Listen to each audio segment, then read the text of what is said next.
Hey guys, welcome back to the channel. This is story about what if Naruto sent to Kuoh Academy Highschool DxD Part 1. Before I start, please do support for more amazing content and comments for Part 2. Do consider to subscribe my channel and share my video to your friends and check out the description as well. Let's start the video. Naruto-sama. Naruto let out a groan as he heard that. What did he do to God for him to punish Naruto so? He's a hero for goodness sake. Saved his world. Sacrificed his life to kill Madara. So why has he been cursed with this horrible trio? Naruto lifted his head from where it had been resting on his arms to glare at the approaching trio that had become the bane of Naruto's high school existence. Okay, that might have been a bit exaggerated, but still overall true. The three were known throughout Kuoh Academy as the perverted trio. Put into simple terms, they were like three little Jiraiya's.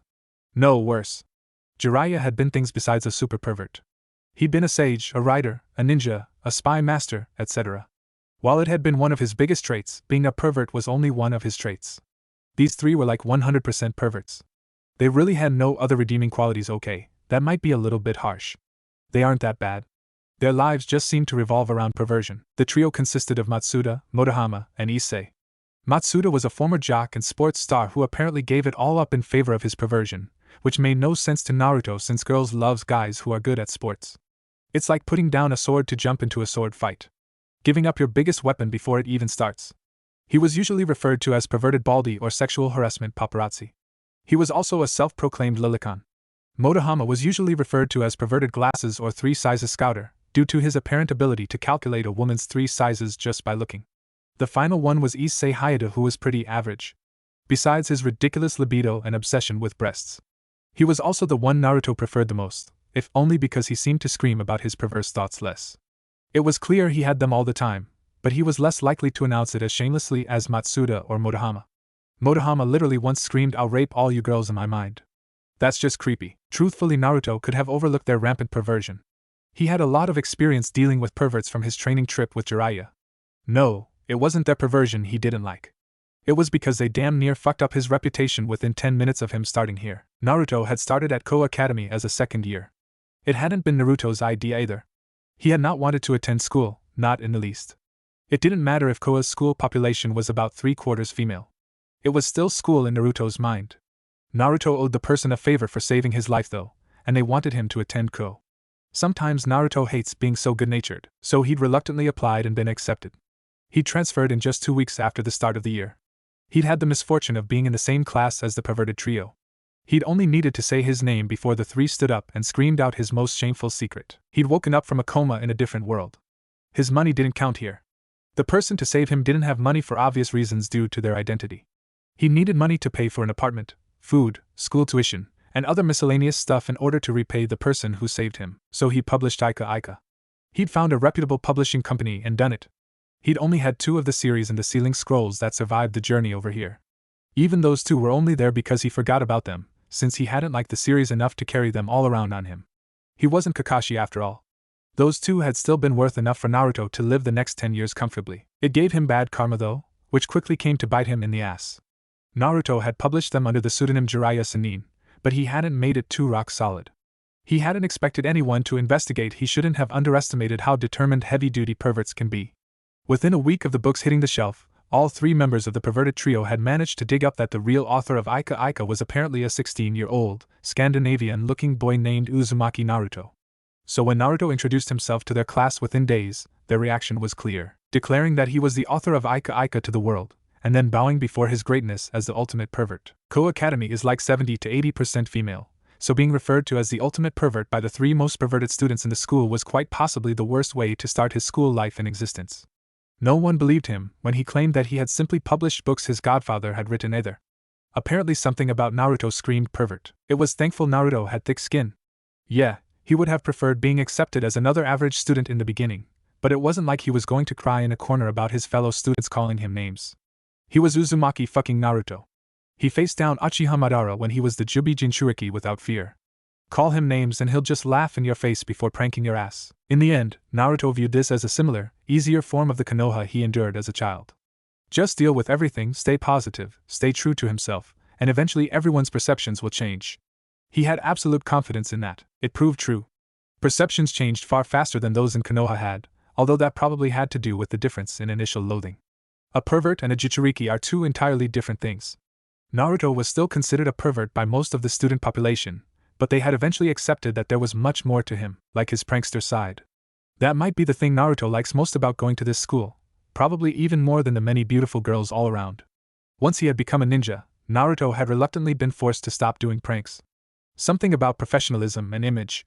Now that he could once again prank to his heart's desire, well, it was like an early Christmas to Naruto. All Kuoh became his playground. He had to make sure to keep it safe and minimize the damage, except to people's pride, but that just made it more fun. No one was safe from him. He's even started pranking entire clubs at a time, otherwise he'd sort of settled into the role of an ordinary student. His grades were below average, since Naruto had never been one for bookwork. Not to mention the Ninja Academy didn't quite teach them the stuff they learn here. So Naruto basically lacked the middle school education of this world. The only subject Naruto excelled in was physical education, for obvious reasons. Even in his weakened state, Naruto was in fantastic shape. Easily the most fit kid in the school, his social life was even better. Even if Naruto has been widely accepted as a pervert, he was charismatic enough that people generally can't hold it against him for long. It wasn't even a conscious thing. Naruto didn't consider himself smooth or charming, and thus didn't even try to be. He was just completely honest with himself, which had a certain charm to a lot of people who felt they had to hide parts of themselves. It also helped Naruto was probably one of the most empathetic and overall kind individuals in the world. Even his romantic life was pretty good, considering he was widely considered the most perverted kid in the school. He was even kind of popular with the girls. He was kind, funny, and caring. He also wasn't that bad looking. Girls weren't willing to drop their panties whenever he smiled, like a certain princely Bishounen at the school, but most would agree his looks were on the higher end of the spectrum. He apparently had the roguish, free spirit look to him. He hasn't had an official relationship, but he has had relations with a number of girls. What? Don't judge him. Naruto was a straight male. Not to mention he was a bit of a pervert. Being the apparent author of Ika also sort of doomed any desire for chastity he might have had. It was a turnoff for most girls, but there were the rare perverted females. They tended to volunteer as models for his next book, as well as offering to provide him inspiration. Once again, Naruto was straight. So he simply couldn't refuse offers like that. Ika Kiryu was a regular, providing him inspiration once a week. Things snowballed from there since it quickly spread around the school that Naruto was a very, very accomplished lover. Seems plenty of high school girls don't mind the idea of starting a casual relationship with a person gifted in the bedroom arts, as long as it remains on the down low totally awesome. Even Naruto couldn't deny that. Back to the perverted trio. The three seemed insisted on treating him like an icon. It was actually annoying. Not to mention they bothered him incessantly for dating advice or asking him to set them up with some girls. It was like they thought he owed them for outing him as the author of Ika, or empathized with them due to their supposed similar personalities. Naruto just wanted them to leave him alone. He did not get his wish. Naruto-sama, Matsuda practically screamed before getting on his knees and clasping Naruto's hand. He then continued, "As always, I give praise unto your name for the blessings you have bestowed upon this world. Yes, Ika is truly the greatest blessing this world has ever seen. I worshipped your work all last night." Naruto just gave him a disgusted look. It grew even more disgusted when he looked at how Matsuda was clasping his hands. Naruto had no doubt of what those hands had been doing last night, and Naruto did not want them touching any part of him. Roughly ripping his hand away from Matsuda's, he then commented in irritation, "Great, now I need to wash my hand thoroughly with industrial strength cleaning products. I don't care if my skin is burned off. The very thought of where those hands have been is nauseating." His words sent Matsuda crying in the corner, but Motohama quickly filled in the gap by questioning with an intensely serious face more fit for one going to war, "Please, Naruto-sama. I know you have refused to answer 127 times before, but I must know. What is the current progress on the next Ika? And what is the main theme?" Ika journey included many different women, and a variety of sexual fetishes. It was aimed at everyone. Ika Slave was an exploration of masochism, with the main character interacting with far fewer females. It was aimed at a smaller, but more devoted fan base. Can we expect a more wide-ranging book like Journey, or a more fetish-focused book like Slave? Naruto growled as he face-palmed. He asked this every day? Sometimes twice a day. Naruto was already ashamed he had finally caved into writing a third Ika because of pressure by the publishers. He didn't need this type of pressure during the process of writing it. Writing porn was really hard. Especially since Naruto wasn't a pervert on the level of Jiraiya, who could get off on just about everything. Naruto couldn't even read Ika Slave due to how much he dislikes the idea of being a masochist. It makes him nauseous just thinking about it. Naruto could only write stuff that fit with his own preference, which he was rather embarrassed to admit. The idea of people reading erotica that he wrote himself was even worse than people thinking he wrote the previous two. So Motohama bringing it up every day was just plain stressful. Stressful enough that Naruto kicked him away roughly before ordering, "Stop asking me this for the next 6 months and I'll tell you how far along I am." "Deal," Motohama replied instantly, completely uncaring of the footprint on his chest. Grunting, Naruto told him reluctantly, "I'm about a quarter of the way through. My deadline isn't for 6 months. Then it will probably take a month or 2 before it hits the shelves. 7 or 8 months? That's too long. Please let me read what you have. I can give you expert advice on it," Motohama quickly declared as he grabbed Naruto's legs while crying pitifully. "Gay. Get off me, you perverted leech," Naruto grunted out as he tried to kick off the pervert, who proved Naruto's insult to him by sticking like a leech. Once Naruto finally managed to remove him, he said bluntly, "No way. The publisher is strict on me letting people read it before the release, not that I would have showed you anyway. And advice? You're still a virgin, so you certainly can't give me expert advice." With Motohama now joining Matsuda in the corner, Issei stepped up. Realizing Naruto didn't like them touching him, he just leaned close and informed him with a perverted leer, "Hey, Naruto-sama. We're going to go peep on the kendo club. With a match coming up, they're practicing during the lunch periods. It's a beautiful sight. Wanna join us?" Naruto gave him softer look than he had the other two, since he at least seemed to realize he didn't like them touching him. He still told him bluntly, "No way. I don't peep." That's a bit of a lie, but Naruto was far more subtle about it. He never got caught on the rare occasions he does, unlike the perverted trio who are caught every time.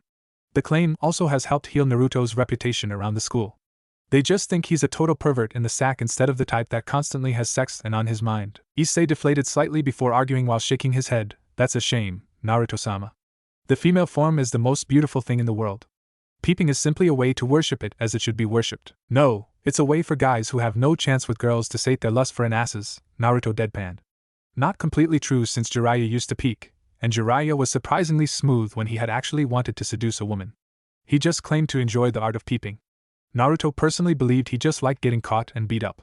Ika slave was a bit too detailed and heartfelt for Naruto to believe Jiraiya didn't have a huge masochistic streak in him. Back in the real world, Naruto's direct statement about their lack of success with girls seemed enough to send Issei to the corner with the other two. Naruto's kind nature quickly seeped through though since he honestly liked Issei. He was the one that reminded Naruto of Jiraiya the most. A good guy with way too much lust, and way too little control over it. So Naruto pat Issei's head with a sigh before telling him, "Sorry. I'm just a bit stressed today. I'm sure your luck with women will improve someday, Issei." Issei's attitude quickly changed, and he looked at Naruto with stars in his eyes. Naruto wasn't surprised by it. Strong emotions in this world seemed to result in sparkles, stars, shapes, and other stuff to form around people. It was weird like that. Usually they were better looking people than Issei, but Issei's perversion was strong enough to make up for that. Why is Naruto's mind wandering like this? He really is stressed. Back to Issei, who still had the sparkles in his eyes. He quickly asked, "So you think I'll eventually get my harem?" That made Naruto's sweat drop. Issei and his harem. You at least had to admire the kid for being upfront about it. It isn't impossible either. Naruto probably would have ended up with a harem if he had managed to stay in his own world during the final battle with Madara. Sure, he may have been a hero, but he had been a loser and pariah as a kid. Who's to say Issei might not become a hero in the future? This world seemed a bit more against that sort of thing, but it still isn't too out there. Just rare, very rare. It is possible, Naruto told him hesitantly. Issei clearly didn't notice, or didn't care about, the hesitation in Naruto's statement. He just fist-pumped while declaring loudly yes. "With an arrow god like you on my side, I'm sure to eventually succeed." "I'm not an arrow god," Naruto muttered, but was ignored. So he just sighed and stood up. He then started stretching as he claimed, "There's another reason I can't peep with you." Issei looked at Naruto stretching before asking in resignation, "Who did you prank?" Naruto grinned before answering gleefully, "The football soccer club.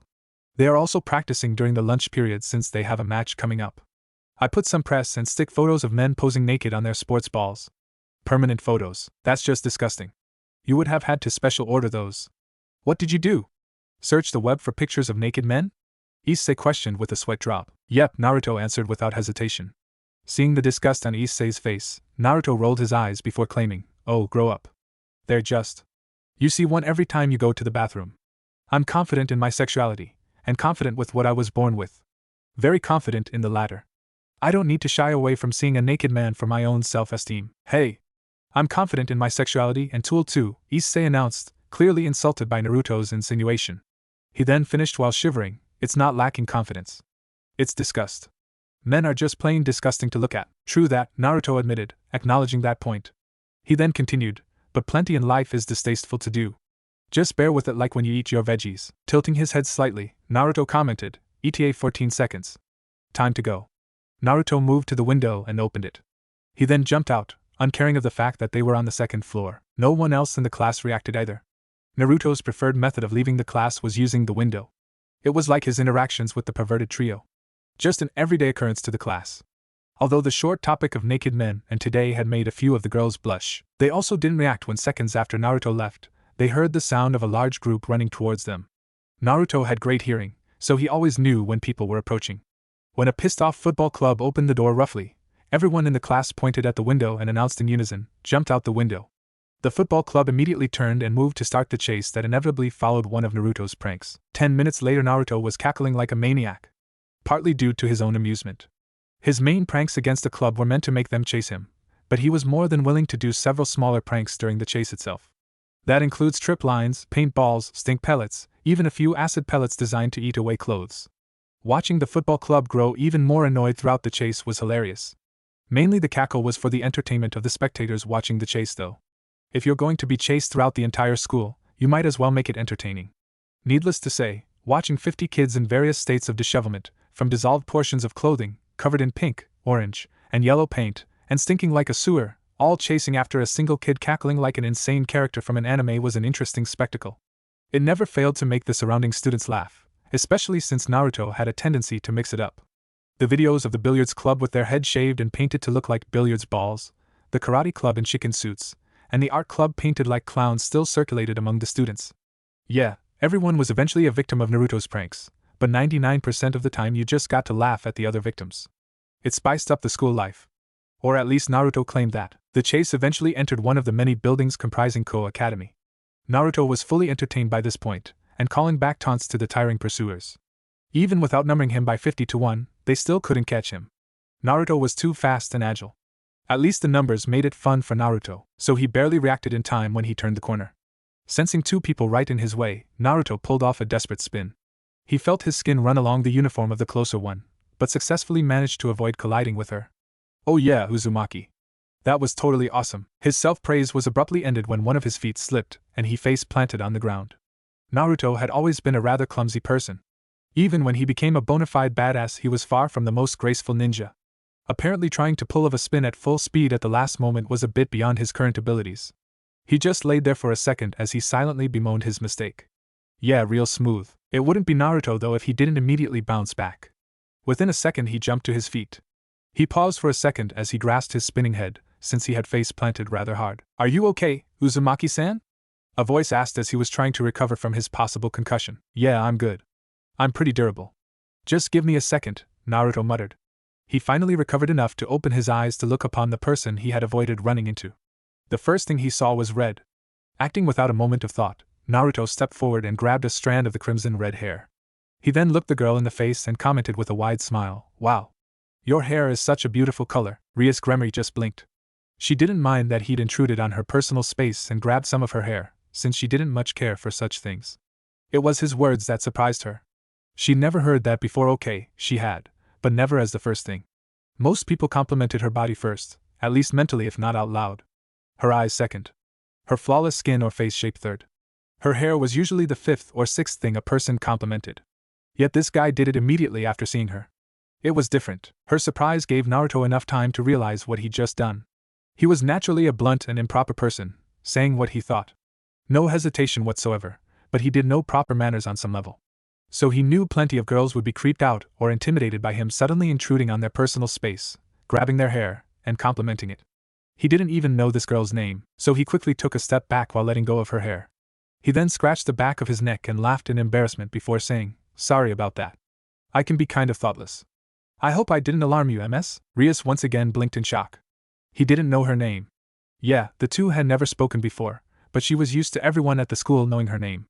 Another aspect of him that differed from the norm. Rias managed to hide her shock and chuckled softly before replying with a small smile, "It is fine, Uzumaki-san. I was surprised, but I'm flattered by your compliment. I'm Rias by the way. Rias as my given name." This time it was Naruto's turn to be surprised. He tilted his head in confusion before asking, "I'm sorry for asking, but have we met before, Rias-san? You seem to know me." "No, we have not. You are simply rather well known around the school, Naruto-san," Rias replied calmly, surprised but comfortable with his use of her given name. Reciprocating the level of familiarity was automatic for her. Era. It seems I've been overlooked, a soft voice spoke up. Oh, sorry. I was distracted, Naruto said while once again scratching the back of his neck in embarrassment at the oversight. He turned to look at the person. Immediately he grew pale. It wasn't because of the looks of the person. The girl, better to refer to her as a woman, was stunning. She had the classic Yamato Nadeshiko look to her. Her eyes were a clear violet, and her incredibly long black hair was tied back into a ponytail, with an orange ribbon, databao. 2 strands of her hair were sticking up, sloping backwards. She was also incredibly buxom, surpassing even Rias, who was very buxom as well. She was the type of woman every male probably wanted to settle down with. No, he paled for another reason. His gut and training with Jiraiya told him a very disturbing secret of the proper-looking woman in front of him. Pointing at her in terror, he then yelled in panic, Aya! Sadist! Run away! Naruto then did just that. Turned tail and ran with his tail between his legs. Never let it be said that Naruto was a masochist. He might have let Sakura hit him, but that was because that had simply been part of the weird relationship they had between them. He did something stupid, she hit him. If he dodged, she just got angry and would try to hit him twice. The only way to avoid being hit entirely was to not do something stupid, not likely, so he just accepted the one hit as the best choice. The idea of someone getting sexual pleasure from causing him pain scared him so much he just outright avoided sadists.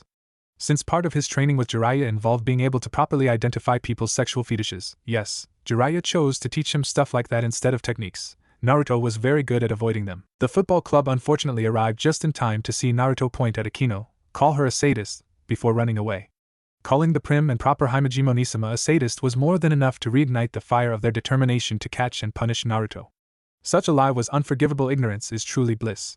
So they ran past the 2 great ladies of Kuoh Academy while screaming insults at Naruto. How dare you insult Himejima-senpai? Die, filthy lying pervert, burn him at the stake. For Himejima Nisama's honor, Akeno just watched this all occur with wide eyes. Needless to say, she had never had a guy run away from her before like that. Usually they bowed in worship when she smiled. Too bad. She liked his book, Ika Slave. Seems there is some truth to his apparent claim to not being the original writer. No one capable of writing a book about masochism so well would run from a sadist with such fear. A fufu, seems someone got a perfect measure of your heart with just one look, Akeno, Rias commented with an amused smile. Akeno just smiled as she replied calmly, I am offended, Bucho. I am not only a sadist, I am also a masochist. Rias just sweat dropped before suggesting, you say that, but you always seem on S mode.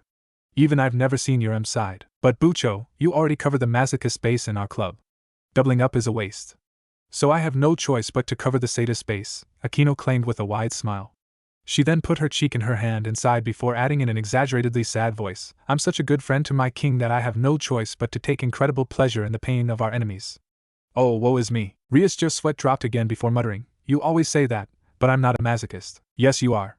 My sadist senses always tingle around you, Bucho, Akeno retorted immediately. That caused Rias to shiver. Akeno had always openly claimed to not care about gender. As long as they feel pain. She did not know what to think when Akeno says stuff like that. Rias' mood took a 180 after that. Straightening, she grew serious before asking, so that is Uzumaki Naruto. Never met him face to face before. You felt it too, right? Yes, Akeno answered, matching her king's seriousness. She then continued, his magic reserves are above average for a human. We've known that for a time. Rias just thought for a few seconds before asking, what else do we know about him? Akeno shrugged at her king's curiosity before reciting from memory, Uzumaki Naruto, 17 years old. Blonde hair. Blue eyes. Considered good-looking. Just under 6 feet tall. Looks Scandinavian despite his Japanese name. Orphan. Second year. Transferred in 2 weeks after the start of the year. Below average grades. Incredibly physical fitness. Writer of the Ika erotic novels. Empathetic, kind, enthusiastic, blunt, honest, and an emphatic prankster. Popular. Rumors of high sexual appetite. Not confirmed. Likely result of his status as author of Ika, and his magical abilities and potential? Rias quickly asked. He has above average magical reserves for a normal person. Many of his pranks also indicate a high likelihood that he is capable of using a form of magic, due to the overall difficulty of them. His magic reserves are low for magicians though, meaning he is likely a failed magician. He's physically fit, and claims to know many different martial arts. Possible close combatant. Potential is good, if average. Likely a long-term project. Little short-term potential. No sacred gear, Akeno explained easily. That's a shame, Rias stated with a sigh. He seems a decent candidate for a peerage if one has time to properly nurture him, but she doesn't have that sort of time. She needs someone capable of being an asset within a few months. Seems Issei is still her only real hope. She turned and started walking away as she finished by saying, he was kind of interesting too. Not bad looking either. Man, who'd have thought calling out a sadist would motivate people so much, Naruto commented as he walked out of class. The football club had chased him far longer than he expected. They still didn't catch him, but they made him late for class. The teacher gave him extra homework as a punishment. He probably isn't going to do it, but that still means he'll be lectured tomorrow. He may be a master at tuning out lectures, but that doesn't mean he likes them. You called Himejima-senpai a sadist. That's practically sacrilege, someone claimed immediately. Naruto looked over in exasperation to look at the perverted trio. Naruto was truly fated to be surrounded by perverts. There's no escaping it. No other way to explain the perverted trio all being in his class, and the three living close to him. They always stuck to him like glue on the walk back to their houses. Naruto finally just shook his head before asking, Himejima, huh? That's her name. I ran away before I got her name because of the whole, sadist thing she's got going on. Yes, that goddess's name is Himejima Akeno. One of the two great ladies of Kuoh Academy. Beautiful, elegant, and gentle. She is a perfect Japanese beauty, Motohama explained passionately. He then turned to Naruto with an anger he never used before when talking to Naruto. Apparently his love of Akeno surpasses his worship of Naruto. To have that gentle and demure beauty be called a sadist is the ultimate insult. It insults the entire Yamato Nadeshiko ideology. She is though. I know a sadist when I see one, and she is a serious sadist, Naruto asserted stubbornly. Matsuda and Motohama looked about to physically attack Naruto, but Issei acted first by declaring with a perverted face, I don't care either way. Those OPPI. Such beautiful Ape. I don't care if she is a sadist or not. I would face death itself if those magnificent Ape were the reward. Matsuda and Motohama looked thoughtful for a few moments before gaining equally perverted faces. Matsuda quickly said, that's true. Akeno-senpai is totally worth any cost. It would be like Ika slave. Plus, the idea of Akeno-senpai in a leather S&M outfit shiver amazing. Naruto just looked at the trio in disgust. True, the trio had raved about Ika slave, so they were into that sort of thing, but Naruto could tell they could get off on anything if it meant a beautiful girl. He could stand perverts, but that sort of thing was just ridiculous to him. People have standards and preferences. It's just a matter of pride. These three just lacked any whatsoever. Naruto looked up into the sky and flipped the bird at it. This was just cruel, sticking Naruto with these three. If this was payback for creating the sexy jutsu, then he'd long since paid his due with Jiraiya. Now it was just someone up there laughing their ass off. Hayate Issei? A voice interrupted. Naruto looked towards the person. His eyebrows immediately rose up when he recognized the person. It was a girl their age. Her black hair was in a bob cut, and her eyes were a violet color. She also had a pair of red glasses on. She was a bit on the short side, with a rather petite figure. He recognized her. Sona Sitri, the student council president. She was the one responsible with issuing him punishments for his many pranks. Issei looked baffled that she had asked for him. Bewildered, he looked around before pointing to himself questioningly. She nodded before saying, yes, I mean you, Hayate-san. I need to talk to you. Issei's mouth opened and closed several times in confusion, forcing Naruto to act. Moving forward, he lightly shoved Issei forward. He then grabbed the back of Matsuda and Motohama's shirts and started pulling the two struggling boys away while telling Sona, sure you can. Not like he has anything better to do. Sona's eyes turned sharp when she acknowledged Naruto. He chuckled awkwardly. She had never forgiven him for when he pranked the student council. Okay, it might have been a slightly inappropriate prank, maybe a bit of a perverted one, but it was to be expected. She was the one to punish him for his pranks most of the time. It was only natural that the student council would get the worst prank. Knowing he was unwanted, he started walking away. Matsuda and Motohama being pulled along. What the hell? Why is the Sona Sitri talking to Issei?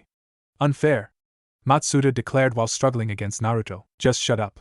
Issei was clearly just as shocked as you two. Now be good friends and be happy that a girl is willingly talking to him, Naruto ordered with a sigh. This is messed up.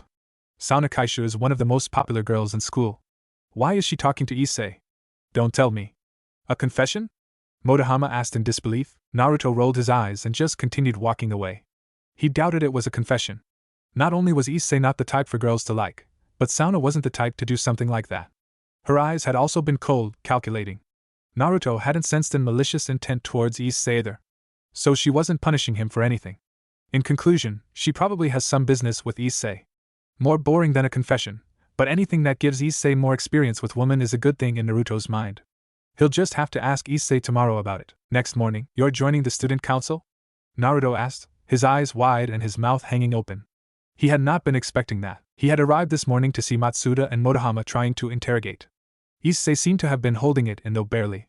As soon as he saw Naruto, he burst out that Sona had asked him to join the student council. Issei nodded eagerly before elaborating, yes, although Sona-senpai says I'll have to be an ordinary assistant because people won't elect me to a more important position. Why though? Motohama demanded immediately. He then continued, there is literally no reason she would ask you to join the student council.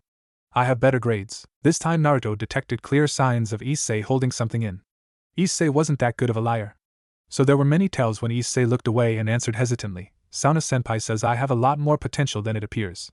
She says that joining the student council will teach me discipline, and she can help me study. The other two clearly bought it.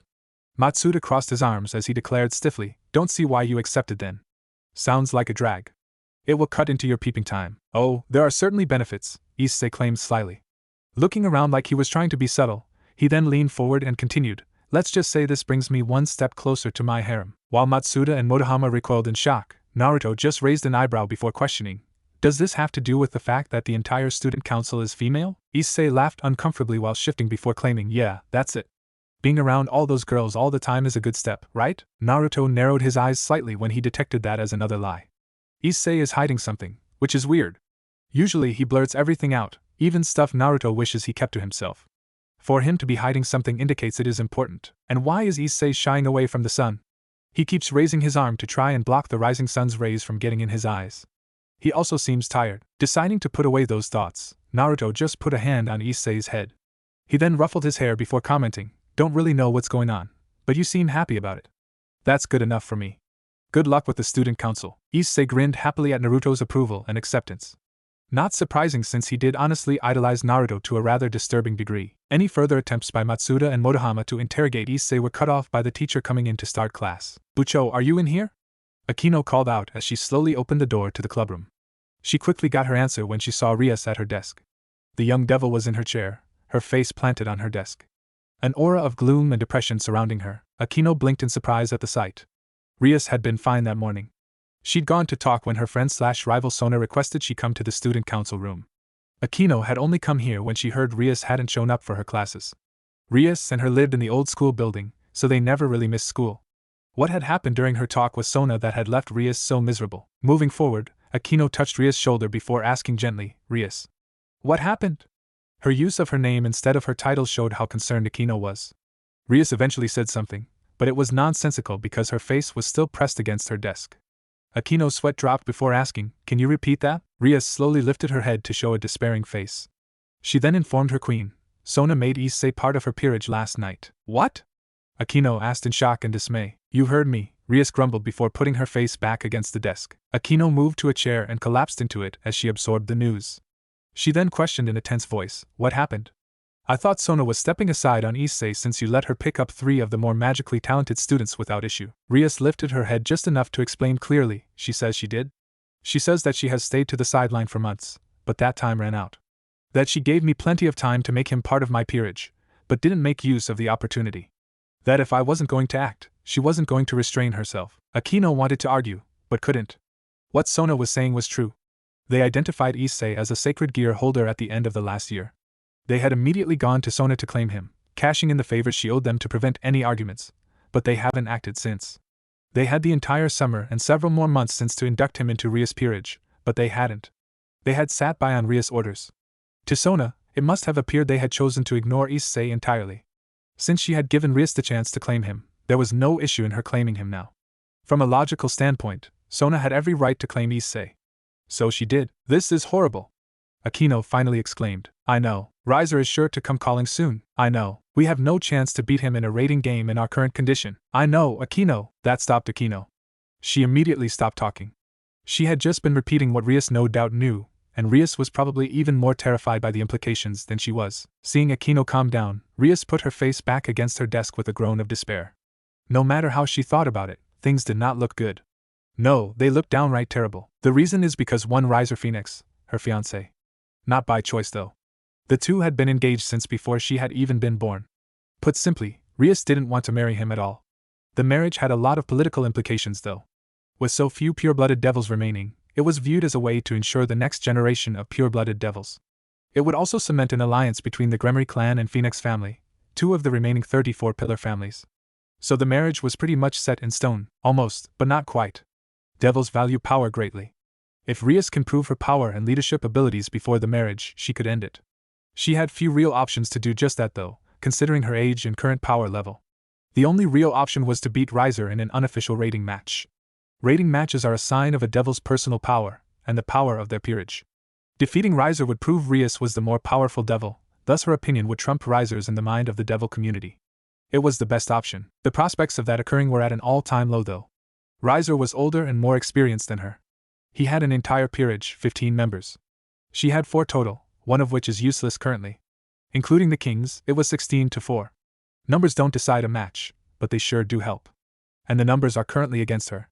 She doesn't even want to acknowledge that Riser is immortal at this point. No matter how she thinks about it, her chance of winning the match is 0%. No strategy she can come up with, no training they can do, no forbidden spell she could learn, nothing can alter that 0%. She needs more peerage members to simply have the smallest chance of success. She was also running out of time. Riser was not known for his patience. Since she's had her evil peace set for over 2 years now, it was only a matter of time. Riser was going to run out of patience. He'd then pressure his father, who would pressure her father, who would then pressure her to have the marriage occur. Her brother had recently warned her Riser was tired of waiting. He was starting to complain to his father. She had maybe 6 months before she ran out of time, but more likely just 2 or 3 months. That was an incredibly small window to work with. She had thought Issei was the opportunity she was looking for. His sacred gear was so powerful that it could only be a Longinus, one of the 13 most powerful sacred gears in the world. A weapon that can kill a god. The idea of such a person going to her school had practically been fate in Ria's mind. Not that Issei's assistance alone would have been enough to guarantee a victory over Riser. Longinus may be powerful, but they don't start out that way. Their wielders' needs unlock such power. They need time, experience, training. It had still been enough to give Rias hope that she could beat Riser though. If Issei could gain even basic control over his Longinus, her chance of defeating Riser rose to 5%. 5% is abysmally low still, but Rias would take it over 0%, and even that small chance had now sunk through her grasp. Sona had stolen even that chance from her. Rias wanted to scream, rant, beat Sona to a pulp with her hands. She couldn't though. Sona had done nothing wrong. She was simply a scapegoat for Rias to blame for her own failure. She finally grumbled out, being patient and waiting seems to have come to bite me in the ass. Akeno somehow managed to hear, and couldn't help but ask, why did we wait? I mean, we've known about Issei for half a year. Why did you order us to wait? Rias looked nervous and embarrassed. She hesitantly explained, I figured the fallen angels in the town would eventually identify Issei as a Longinus holder as well. They would no doubt try to eliminate him. I figured I could resurrect him then. Akeno's eyebrows raised before she replied in a sly, but slightly disbelieving, voice, Era. Was Bucho being manipulative? Planning to use someone's death as a way to ensure their loyalty? Ria's head shot up and she quickly retorted, no. That isn't what I meant. Then what did you mean? Akeno immediately asked, confused by her king's unusually flustered behavior. She was also slightly glad Rias hadn't been trying to manipulate Issei. Rias had secured her entire current peerage by saving their lives, herself included. If she showed she was willing to let prospective peerage candidates walk to their deaths in order to gain their loyalty, it would cast a ray of suspicion on how she gained any of them. Rias once again showed clear hesitation in answering. After a few seconds of stammering, she looked away as she whispered while blushing heavily, it would have been awkward. Akeno blinked, having caught her words. She just didn't understand them. She quickly asked, what do you mean? Rias very clearly gathered up her courage, before clarifying while blushing more than Akeno had ever seen. It would have been awkward to explain to Issei about everything. All of you already knew about the supernatural before joining my peerage. I didn't really know how to explain to someone completely ignorant.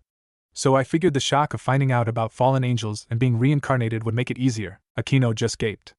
After nearly a minute just sitting there in disbelief, she managed to say softly, so the reason we waited for 6 months, the reason we lost a Longinus user is because you thought it would be awkward to explain the supernatural to him. Yes, idiot, I know, like seriously. You are an idiot, I know, like the most idiotic thing you have ever done. I know, you might have just made the biggest, and most idiotic, mistake of your entire life. I know, okay. Rias screamed, tears now gathering in her eyes. She then spun to look out the window, turning her back to Akeno. That quickly stopped any anger Akeno might have been feeling. Anything she was feeling, Rias was probably feeling twice as bad. This mistake might very well force Rias to marry Riser, who is well known for treating his peerage like a harem. Akeno would have to follow Rias in such a case, but Riser would have no right to touch her. Rias was not so lucky. She'd be his wife. Akeno couldn't help herself from sighing though.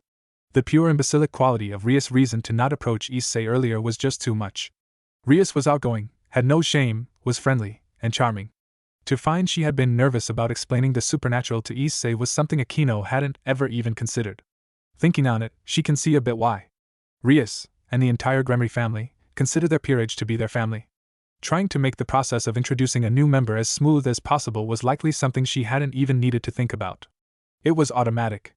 The possibility of Issei rejecting her or entering denial, which is always possible when telling normal humans about the supernatural, had likely been a nightmare scenario for her. So she instead was willing to wait months in order to optimize the chance of such a thing not happening. Still didn't make it any less stupid though. Approaching Rias' back, Akeno laid a comforting hand on her shoulder before saying, "It's okay, Rias. I won't lie and say what you did wasn't stupid, but everyone is stupid once in a while. No need to beat yourself up over it. I may have just lost my only chance to marry a person I love because I was shy. That's a good reason to beat myself up about," Rias whispered, no doubt holding back tears. Akeno really didn't know how to respond to that, so she just hugged Rias softly. The best she could do was try and show Rias she was there for her, no matter how bad things look. After a few moments of this, Rias asked, "What should I do, Akeno?" Akeno blinked in shock before asking, "You're asking me? I don't see why not. I've done a pretty good job of botching things up. I'm a complete failure as a king. If you asked me 2 years ago, I would have declared confidently that most of my peerage would have been filled by this point. That they'd all be well-trained and powerful, ready to defeat Riser. Instead I have this," Rias stated in a bitter voice. She then gave a weak laugh, cracking halfway through due to her emotion. Akeno decided to ignore the possible insult. She knew Rias didn't mean it like that. Rias considered all of them her family, and loved them. It was the idea that she only had 4 peerage members, one that had to be sealed away for his own safety. Considering she had been preparing and planning for 2 years to eventually face Riser, her efforts have not borne much fruit. After a few seconds of weak sobs, Rias recovered enough to finish, "Seems like anyone can do better than me right now, and you are way better than a random person. So I don't see why not." Akeno nodded gravely. Rias had always been certain in her abilities, but this seems to have created a crack in her usual confidence. A crack that had likely been forming for months as the deadline with Riser approached. This incident was the last straw. So now she's looking around her for help, which is actually good. She's not giving up or trying to stand by herself. When weak, it's better to lean a bit on your friends. That's what they are for, after all. So Akeno led the now outright crying Rias back to her chair. She then pulled out a tissue and gently dabbed at her eyes. Thankfully Rias didn't wear mascara or makeup, so she didn't need to worry about that sort of mess. Once Rias' tears stopped flowing, Akeno stood and started to make 2 cups of tea. She then gave one to the hiccuping and shaking Rias before sitting opposite her with her own cup. She then waited till Rias took a few sips. The tea did its job in calming Rias down slightly. Placing her own tea down, Akeno started seriously, "If I am going to give you advice, then I am going to be completely honest, Rias. Right now, Sona has proven herself a far superior king than you." That made Rias flinch. Sure, she had been expecting something like that. Even asked for it. Still didn't make it any easier to hear. Sona was her rival, despite also being her friend. To hear that she had lost to her rival so bluntly was not a good feeling. Akeno continued on though, explaining, "It isn't due to your personal power or ability or anything. It's simply a matter of the method in which you both gathered your peerage. To be blunt, Rias, you did almost nothing. Myself, Koneko, Yuto, and Gasper. We all fell right into your lap by coincidence, and you simply took advantage. That seems to have colored your expectations though. You have been waiting for it to happen again. For a sacred gear holder, Yukai, devil, or whatever to fall into your lap. Even Issei. You knew about him, but it wasn't enough for him to go to our school. You wanted some perfect event. For him to be killed by the fallen angels, and you come to the rescue. You have been waiting for some big opportunity to fall into your lap. Now let's think about how Sona went about gathering a peerage. She didn't wait. She carefully evaluated the students in this school who had magical potential. She then recruited the ones with the most, resolving to train them up over time.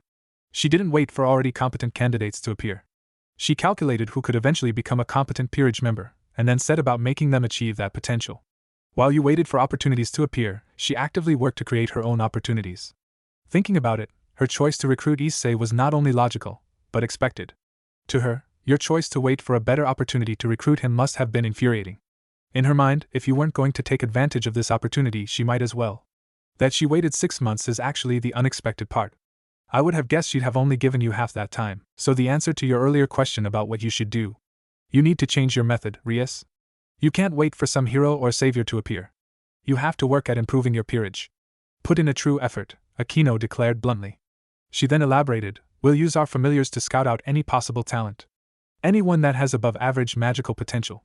3 of our familiars in the school, and 1 searching the city for any sacred gear users or supernatural creatures. We review them all, and make a decision. We then recruit them. No delay. Rias nodded, but still argued, we don't have long before our match with Riser. We don't have time to properly train someone from scratch. We should focus on finding sacred gear users or those already with a proficient fighting level that are in the city. Didn't you listen to anything I just said, Rias? Akeno chastised with a frown. She then explained, there aren't any of those. Or so few, the chances of us finding them are low. Do you know why we were sent to this school, besides to fit in? It's because this is the place most likely to have sacred gear holders in this entire city. They don't last long, Rias. They are either killed, or recruited by someone. Don't expect to find some random, middle-aged shopkeeper with a sacred gear. Stop expecting someone like that to appear. We have no choice but to look for less appealing options. Rias lowered her head slightly at the brutal summarization. She still managed to comment, I just don't think we have enough time to train a regular person to the point they'd be useful. Then I'll whip them into shape if I have to, Akeno claimed with a scary look on her face, for once not thinking of receiving pleasure at such an action. She then added, we don't need them truly powerful. Not to the level of Yuto or Koneko. As long as they are semi-competent, they'll fill up our numbers. The less Riser's peerage outnumber us, the better our chances. Our current members will just have to fill the gap in skill and experience. Rias still wasn't sure, but finally gave her assent. Even if the chance of such a plan succeeding were low, it might be her only chance. A week later, Rias stood looking out the window as she commented, I guess it was only as a matter of time. Naruto-san has been going around pranking clubs since he arrived. He's already passed over us several times, since he probably didn't even know this club exists. He'd eventually find out and hit us, and he seems to have targeted us as individuals instead of a group since there are so few of us. It is a weird coincidence though, considering what we were going to talk about today. Rias then turned to look at the 2 others in the room with her, Yuto and Akeno. Naruto had somehow managed to dye Rias' uniform a vibrant red, which raised all sorts of questions. The only chance he had was when she took a shower, and she had placed the uniform within her sight. How the hell did he take it, and dye it all before she even saw him? She didn't even care that he no doubt saw her while she was showering. He'd also managed to write in big, bold letters across the front, where her breasts were, Red Hot Mama. She didn't mind that much, since all of Naruto's prank dyes and paints dissolved once washed. So they only lasted a day. Her biggest complaint was that her entirely red clothing along with her red hair created a bit too much red, and her rampant curiosity over how he did it. I don't really mind either. He's done every other club at least twice by now. I did almost get mauled though, Yuto claimed while laughing awkwardly. Naruto had somehow managed to place a crown and a cape on him, both of which he couldn't remove for some reason. Then on his shirt were the words, Kiss the Prince. Needless to say, his face was decorated with lipstick marks from all the girls who were all too happy to oblige. I had fun, Akeno announced with a small smile on her face. Naruto had somehow managed to make her grab 2 things that she similarly couldn't stop holding. One was a whip. The other was the handle of leash, with a dog on the other end. When Naruto got the dog was a mystery. On her shirt was a larger message than Rias or Yuto. It said, anyone want to switch places with the dog?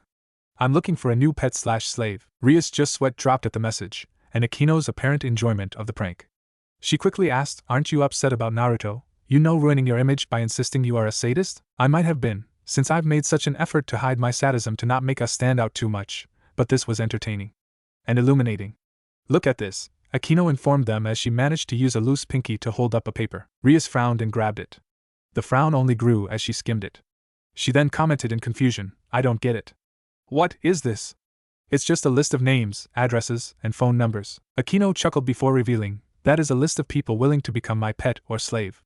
All it took was walking around like this for 3 hours, and I got a total of 64 males and 17 females. She then grew thoughtful before asking, think I should walk around town like this? Just to see how many are willing. I admit to being curious. Maybe I can break 1,000 in a week. Rias and Yuto both sweat dropped. Rias quickly answered, no. Just no. That is not recommended. Akeno groaned with a pout. Rias just shook her head before looking at the door to the bedroom her and Akeno usually sleep. She then asked, why is Koneko hiding in there? Yuto smiled uneasily before telling her, I'm guessing it has to do with the prank. I heard she ended up skipping school after being pranked, but I did hear rumors of what Uzumaki-san did. Curious, Rias called out, Koneko. You need to come out now. No, Rias blinked in surprise. Koneko was usually one of the more well-behaved of her servants. She then frowned before ordering, Koneko. Come out now, don't wanna. Now Rias developed a tick mark. She quickly barked out, Koneko Tuja. As your king, I order you to leave that room this instant. There was a pause, but the door eventually slowly opened. Koneko then walked out like she was heading to her death. A small blush was on her cheeks, and a near imperceptible pout was on her face. Once the three saw her, they all couldn't help but burst out laughing. As expected, Koneko had 2 kitten ears on her head and a tail coming from her tailbone. The colors even matched her hair. That wasn't the part that made them crack up though. It was the words on her shirt. Pet the. Koneko pouted even more when they started laughing. Her eyes grew sharp as she muttered, I don't like this Uzumaki. I suggest we get revenge. Plant magical traps in his home. Yuto quickly interrupted between his remaining chuckles, not recommended. The baseball club once tried that after he painted all their baseball to look like old, wrinkly testicles. Not only could they not get in, but he then got revenge.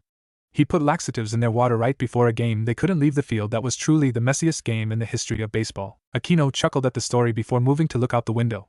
She then told them, plus, it looks like the other students are trying to get revenge for us. The group moved over to see Naruto running from a group 10 times larger than usual.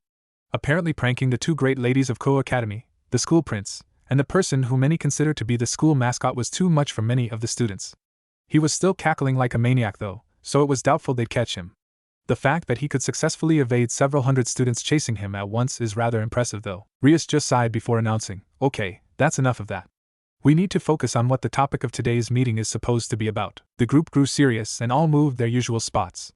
Koneko on the couch, Yuto beside her, Rias in her chair, and Akeno just behind Rias. Rias leaned forward and picked up a small pile of folders that were on her desk. She then told them, you no doubt realize all this, but I'll reiterate. Highschool DxD became a part of Sona's peerage roughly a week ago.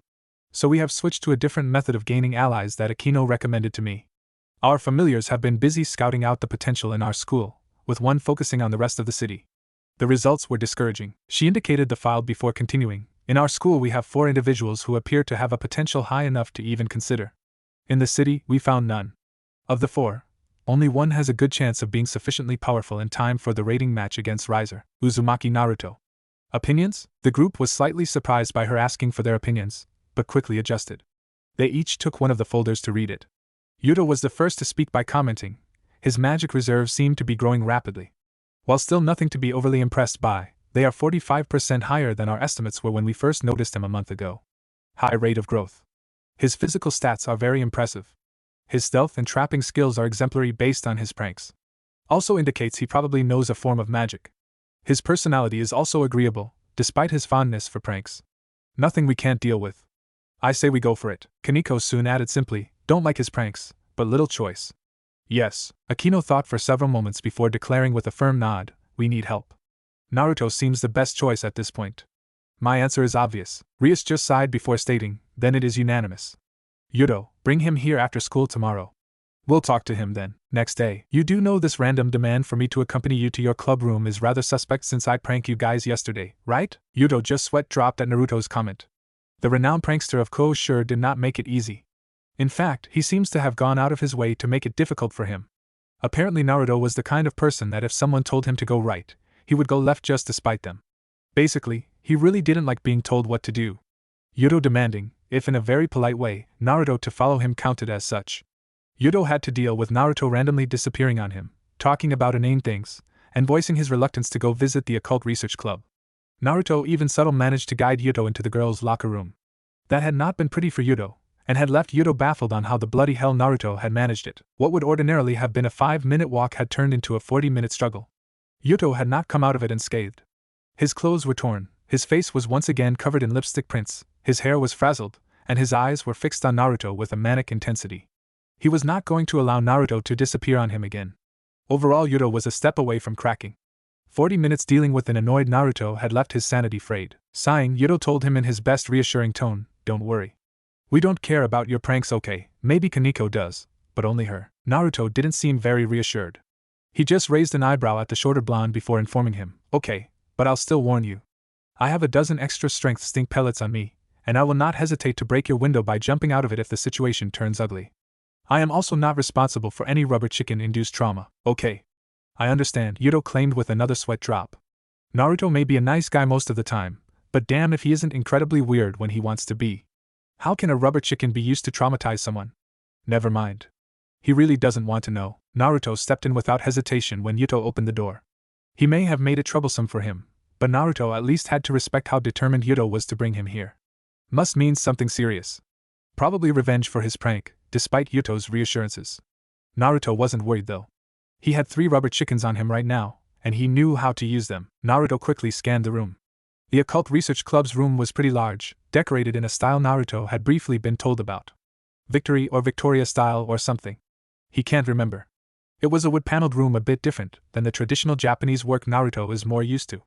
The room was also lighted by candles instead of electric lights, giving the room a darker or more mysterious feel to it. The main seating arrangements revolved around 2 couches on either side of a decent-sized table.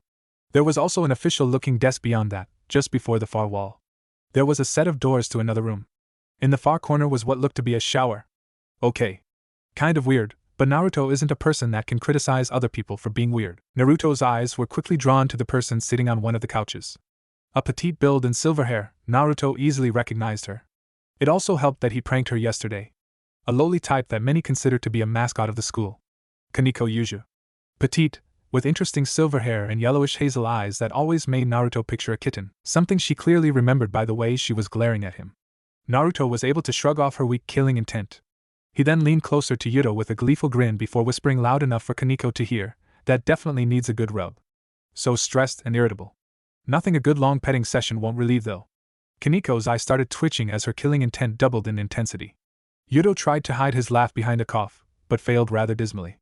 Naruto pressed on by saying, "Maybe I should do it myself. Animals love my magical hands, and I give great massages. It could be an orgasmic experience." Yuto slapped a hand over his mouth to muffle his laughter while Koneko was now blushing while giving him a look that showed she dearly wished he would spontaneously combust. What is going on here? All I heard was orgasmic experience. Seems you 3 got really friendly in such a short time, a voice spoke up before Naruto could continue antagonizing Koneko. The 3 turned to see Akeno walk through one of the doors. She looked at Naruto before giving a polite smile and saying as she approached, "Good to meet you, Uzumaki-san. I am Himejima Akeno, vice president of this." Akeno stopped talking when Naruto suddenly took a step backwards. Eyebrows scrunched in confusion, Akeno took another step forward. Naruto reacted by taking another step back. Tilting her head in wonder, Akeno took 2 steps forward. Naruto retreated 2 steps. "Ofufu, how interesting," Akeno commented, her smile widening in glee. She suddenly started walking towards Naruto. Naruto reacted going backwards, matching her steps perfectly.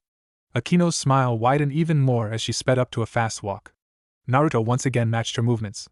She quickly started doing her best to approach Naruto, only restricting herself by not breaking into a run.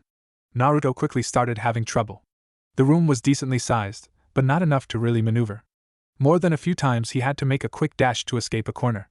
Akeno quickly started closing the gap though by strategically moving to box him in. Every step she gained towards him caused him to pale and start sweating more. He was saved by someone commenting, "As entertaining as watching this little game is, I think it needs to end." Naruto took a breath of relief when Akeno stopped to reply, "Ah, Bucho. We were just having a bit of fun. Wouldn't you agree, Uzumaki-kun?" Naruto immediately dashed to move behind Rias, using her as a barrier between him and Akeno. He then growled out, "I don't know why I'm here, but my first demand to staying here is that the sadist stays a minimum of 5 feet from me." "Ah, but I was so looking forward to engaging in skinship with you, Uzumaki-kun."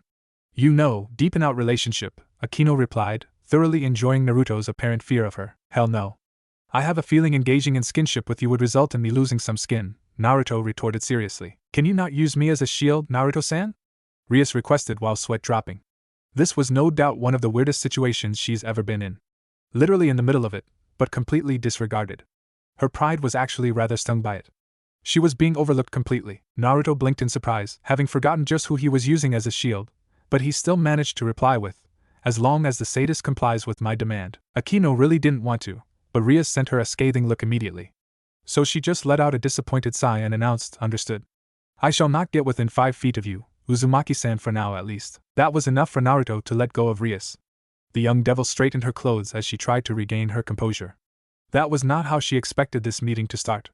Once she was suitably collected, she turned to Naruto and said, "Thank you for coming, Uzumaki-san. If this is about revenge for the prank, I warn you. I am armed with 3 rubber chickens," Naruto immediately declared. Rias blinked before asking the only thing she could think of. "What?" "Nothing, just messing with you guys. It's really fun to watch people gape when you say something totally random and nonsensical," Naruto stated with a wide grin as he put his hands behind his head. "Okay," Rias replied, once again losing her composure due to Naruto's pure randomness. This time when she recovered, she felt some genuine annoyance.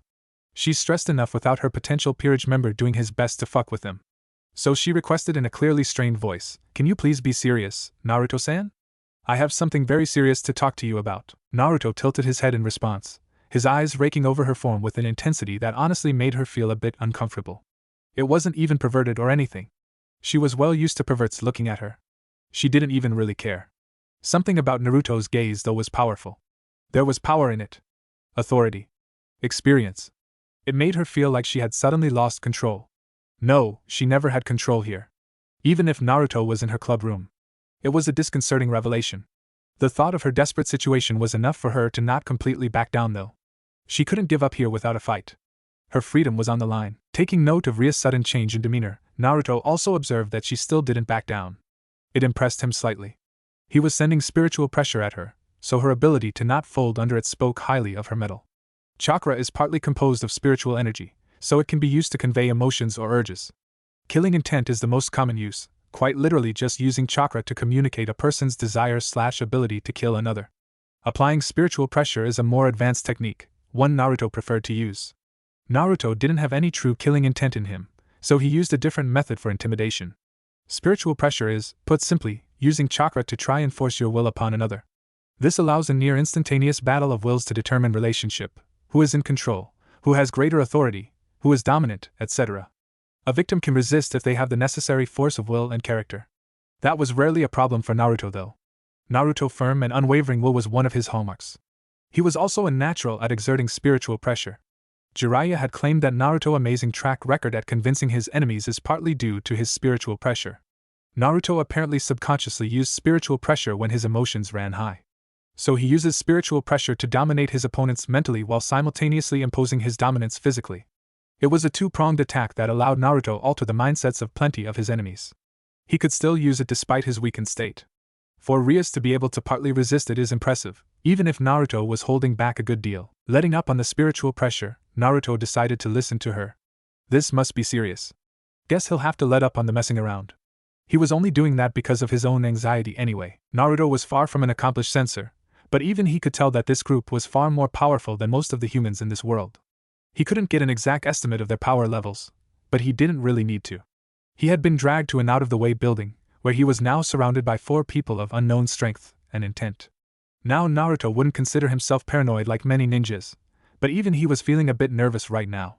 He was sure he could escape if they proved to have insidious intentions, but he might have to out himself as not being a normal person in the process. He hoped to avoid that. His apprehension had caused him to act out to try and gain more control of the situation. His over-the-top antics and randomness interrupted their flow, and he used spiritual pressure to gain a psychological edge over Rias, the apparent leader. That allowed him to gain a better measure of her as well. He was still far from comfortable, but he was more comfortable than when he entered. He still didn't detect any malicious intent, so he doubted they were going to attack him. Naruto was also confident in his ability to avoid being pranked as revenge, so Naruto grew serious as he nodded at Rias. She seemed happy at the shift, and motioned for him to sit on one of the couches. Naruto decided to do the smart thing for once, and not antagonize Koneko by sitting next to her.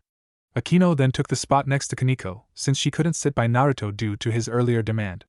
Kiba then took the spot next to Naruto. Rias moved in front of her desk, sitting on the top instead of sitting in her chair. Likely to be closer to the group. Crossing her arms, Rias smiled at Naruto as she began speaking in a pleasant voice. "Welcome to the Occult Research Club, Naruto-san. Thank you for coming." Naruto raised an eyebrow before replying coolly, "No offense, but I wasn't exactly eager. Kiba-san worked so hard though, I felt I had to at least listen to what you wanted. He did almost get raped on the way over here after all." The group's sweat dropped at his words, while Yuto shivered as he remembered when Naruto managed to guide him into the girls' locker room. "Yeah, he did almost get raped." He finally commented in a strained tone, "It is fine, Uzumaki-san. I was careless." "Yes, regardless. I thank you for coming. As I said before, I have something very important to talk about. Something life-changing," Rias explained carefully, having gone over what to say with Akeno before this. Naruto didn't say anything, just curiously waiting for her to continue. Taking a deep breath, Rias continued, "The Occult Research Club is a mere facade. Nothing more than a hobby. A cover. I'll be frank, Naruto-san, everyone in this club is a devil." Her declaration was punctuated by everyone present, besides Naruto of course, unfurling black wings that resembled bat wings. Naruto managed to keep his cool. The only sign of his surprise was a brief widening of his eyes and a tensing of his muscles. That was all that Rias needed to conclude. "You already know about the supernatural world. We suspected as much." "How much do you know?" "Let's just assume that I only know that the supernatural exists." What is the point in you admitting all this to me? Naruto replied carefully, ready to act if they attack. He still can't detect any malicious intent, but he doesn't see why they are telling him this. There must be a motive, I see. I expected more, but this changes nothing. As for my motive, you must first understand what are referred to as the three factions, Rias stated with a small frown on her face at his apparent ignorance. It was quickly removed before she clarified for him. The three factions are the devils, fallen angels, and angels. They are also sometimes referred to as the Bible factions. Long ago there was the Great War. Devils reside in the underworld, referred to by humans as hell. Fallen angels are angels that have been cast down to the underworld due to their wicked nature, with their wings turning black as a sign and punishment. There they did their best to destroy us devils to gain dominance of the underworld, a battle that has been raging since medieval times. Then there are normal angels, the servants of the biblical God. On the biblical God's orders, they do their best to eliminate both devils and fallen angels. This has created a three-way standoff. The Great War consists of the time period of the heaviest fighting. It ended in a stalemate. Although still in conflict, all three sides had suffered such heavy casualties that none of the three sides could continue the fight, or they would be destroyed. This has resulted in a temporary state of peace. While there is no true peace between the three factions, there has been no outright battle, so I guess it counts. Rias then pulled out a chess set, to Naruto's confusion. He quickly noted that there was only one side, with the pieces glowing red. The set was also missing a bishop, knight, rook, queen, and king. Rias quickly continued, the massive losses we devils suffered meant that we could not repopulate our numbers without mass breeding. Thus, the evil peace system was created. This system allows a high-class devils to reincarnate members of other species as devils. That reincarnated devil is then considered part of that devil's peerage. The evil pieces are based on chess. The high-class devil, myself in this case, represents the king. Everyone I choose to resurrect as a devil is represented by the piece used to resurrect them. The entire set consists of 8 pawns, 2 bishops, 2 knights, 2 rooks, and 1 queen. As you can see, I am missing a queen, knight, rook, and bishop. Akeno is my queen. Koneko is my rook. Yuto is my knight. My bishop is currently incapacitated, so am I right to guess you wish to have me join your peerage?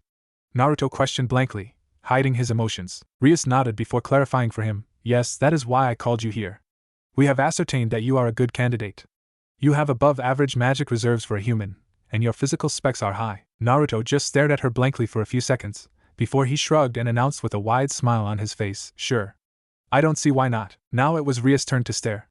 She finally managed to stop gaping to demand in disbelief, that's it? Yep. That's it, Naruto claimed with a nonchalant shrug. Seeing everyone staring at him, he added, well, truthfully I was just waiting for something like this to happen. The person who sent me to Kuoh said it was so that I could aid someone that is of paramount importance. She also said it would be clear who when the time comes. This seems pretty darn clear. You were went here? By who? Rias questioned in interest, a bit befuddled by this new piece of information. Naruto hesitated at that. Raising a hand to rub the back of his head in embarrassment, Naruto told her awkwardly, sorry, but I can't tell you that. She said to not reveal my connection to her until the link is formed. Seeing Rias did not look happy about that, Naruto waved his hands as he added, don't worry. It isn't anything that would be harmful to you. She just seems to value her privacy, and didn't want me to blab about it to just anyone. Rias clearly still wasn't pleased as she asked, but you will tell me after I reincarnate you? Thinking for a moment, Naruto nodded while saying yes. I'm pretty sure that is what she meant by the link. Apparently deciding that was the best she was getting, Rias decided to be content with that. She quickly grabbed 3 pieces from the chessboard before explaining, alright, then the final step is to decide what piece you want to be. Usually it would be my decision as king, but I'll let you decide. I still don't really know anything about your abilities, so you'll probably be able to choose what suits your fighting style and abilities best. Your 3 options are to be a rook, knight, or bishop. Tilting his head, Naruto quickly asked, and what are the differences? We'll go over all of them for the sake of simplicity. A pawn is the most basic unit. A pawn piece receives no special benefits besides the normal advantages of a devil. What a pawn does have is the special ability of promotion. Like in real chess, if a pawn enters deep into enemy territory, it can be promoted to any other piece besides the king. Next is the bishop. A bishop is worth 3 pawns. Bishops gain enhanced magic reserves, thus are typically meant to be magical specialists. Their main weakness is that usually a bishop doesn't have much close combat skill, and thus must stay at a range to be effective. The knight is also worth 3 pawns. Knights gain enhanced speed and agility, allowing them to perform high-speed maneuvers and attacks. Their main weakness is their weak defense. Their offense isn't supplemented either, so most knights are weapons specialists to compensate. A rook is worth 5 pawns. Rooks gain enhanced offensive and defensive capabilities. Rooks usually act as tanks in battle. Their main weakness is that they don't have any speed enhancements, so hitting faster opponents can be difficult. Then there is the queen. A queen is worth 9 pawns. The queen is a combination of all 3 bishops, knights, and rooks. This makes the queen the most balanced and powerful piece. Queens typically use spells, but there are those who prefer close-quarter combat. Finally, we come to the king. The king is the most important piece. It is the duty of the peerage to protect the king above all else. Kings don't receive any special bonuses besides the ability to form a peerage. Naruto nodded as he absorbed the information. He quickly asked, I know why king and queen are not an option for me, but why wasn't I given the option to be a pawn? While seemingly the weakest unit, their ability to promote to any piece seems to make the pawn the most adaptable piece for any situation. Rias nodded, pleasantly surprised at his insight, before explaining, true. A pawn can make or break a battle if used properly, but they are also dreadfully vulnerable before they are promoted. Thus a pawn needs to have incredibly high base stats to compensate. You are not at that level currently, and we don't have the time to train you up to such a level. An event is soon approaching where I'll need you as strong as possible. Raising an eyebrow at the event part, Naruto decided to just accept it for now. He instead looked back towards the 3 pieces Rias was holding. Magic reserves, speed, or strength and defense. Naruto eventually started slowly and carefully. I am tempted to do the bishop to gain the chakra reserves I desperately need, but I choose the rook. Koneko's eyes focused on him. When he mentioned chakra, he noted in the back of his head. Everyone looked interested at his choice, and Rias quickly asked, mind explaining why? Not at all, Naruto replied with a grin before clarifying, right now I am in a dreadfully weakened state.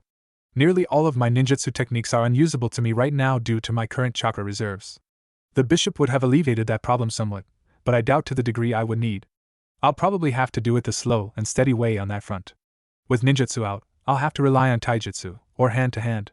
On that front, I'm more of the kind of fighter that crashes into someone and hope I can stand back up. Rias' sweat dropped at his explanation before repeating in disbelief, crash into someone and hope you can stand back up. Naruto shrugged at her disbelief before explaining, pretty much.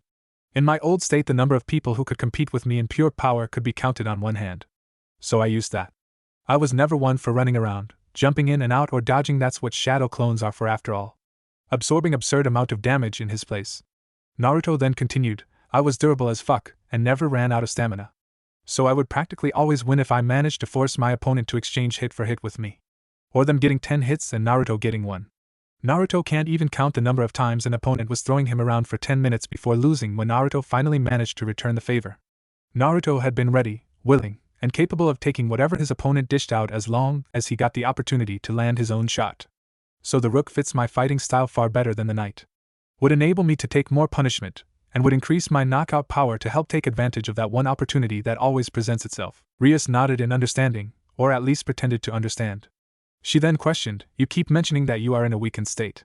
What do you mean? Chuckling awkwardly, Naruto informed her, I'll explain everything after this. It is kind of a long story, so we should finish this business up first. Rias assented to that with a reluctant nod. She then ordered him, lay on your back so I can commence the ceremony to reincarnate you as a devil. Naruto nodded in understanding. He gently laid himself down against the ground and waited. Rias moved to stand above him, incidentally giving him a prime view of her rather lacy panties. He ignored it, well mostly ignored it, in favor of watching as she crouched to place the rook piece on his chest. A red circle of something immediately formed around Naruto, as Rias started chanting. I command thee, Uzumaki Naruto, on my name of Rias Gremory, become my servant. Return to this land as a devil. You shall lead a new life with great joy as my rook. Naruto could only describe the sensation of the rook sinking into his chest as feeling like ice water was being inserted into his veins. The feeling was even more intense around his chakra coils. It wasn't truly unpleasant, but not pleasant either. It was just an intense, neutral feeling.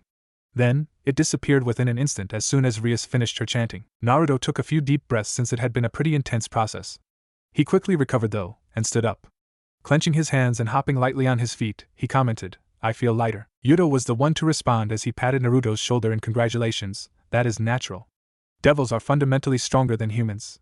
Muscles are stronger, bones are more durable and light, overall more durable and resistant, and a greater healing factor. It may take a while to adjust completely. Especially since you are a rook. Learning to properly adjust and compensate for your raw strength will take a while. I guess, Naruto replied non-committally. While somewhat different from chakra enhancement due to it being a physical change instead of a magical one, Naruto was still confident he could adapt after a good workout or two. He was also rather distracted due to trying to properly judge the increase in his chakra coils. He was currently at the level of a low-level chunin. It was increased from the mid-level genin he had been at before. Not as much of an increase as he had been hoping for though.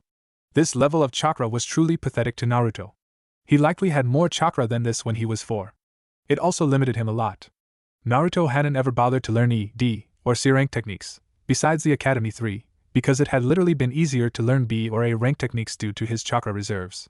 Right now he could only use the transformation, replacement, temporary paralysis, and the transparent escape techniques. Those are literally the only techniques Naruto knows that are below B rank. He isn't even that familiar with any of them either. So Naruto's ninjutsu abilities, his bread and butter, is almost completely sidelined. He can't even use a single shadow clone till he gains the chakra capacity of a high-level chunin. Welcome to the family, Naruto-kun, Rias interrupted his thoughts by saying. Naruto looked at her with surprise before commenting, family? No offense, but I thought we were your servants. Akeno was the one to answer him, although Naruto did take a step back to keep a 5-foot distance between them. That might be the case for most peerages, but Bucho here is a member of the Gremry clan. They are renowned for their extraordinary affection for devils.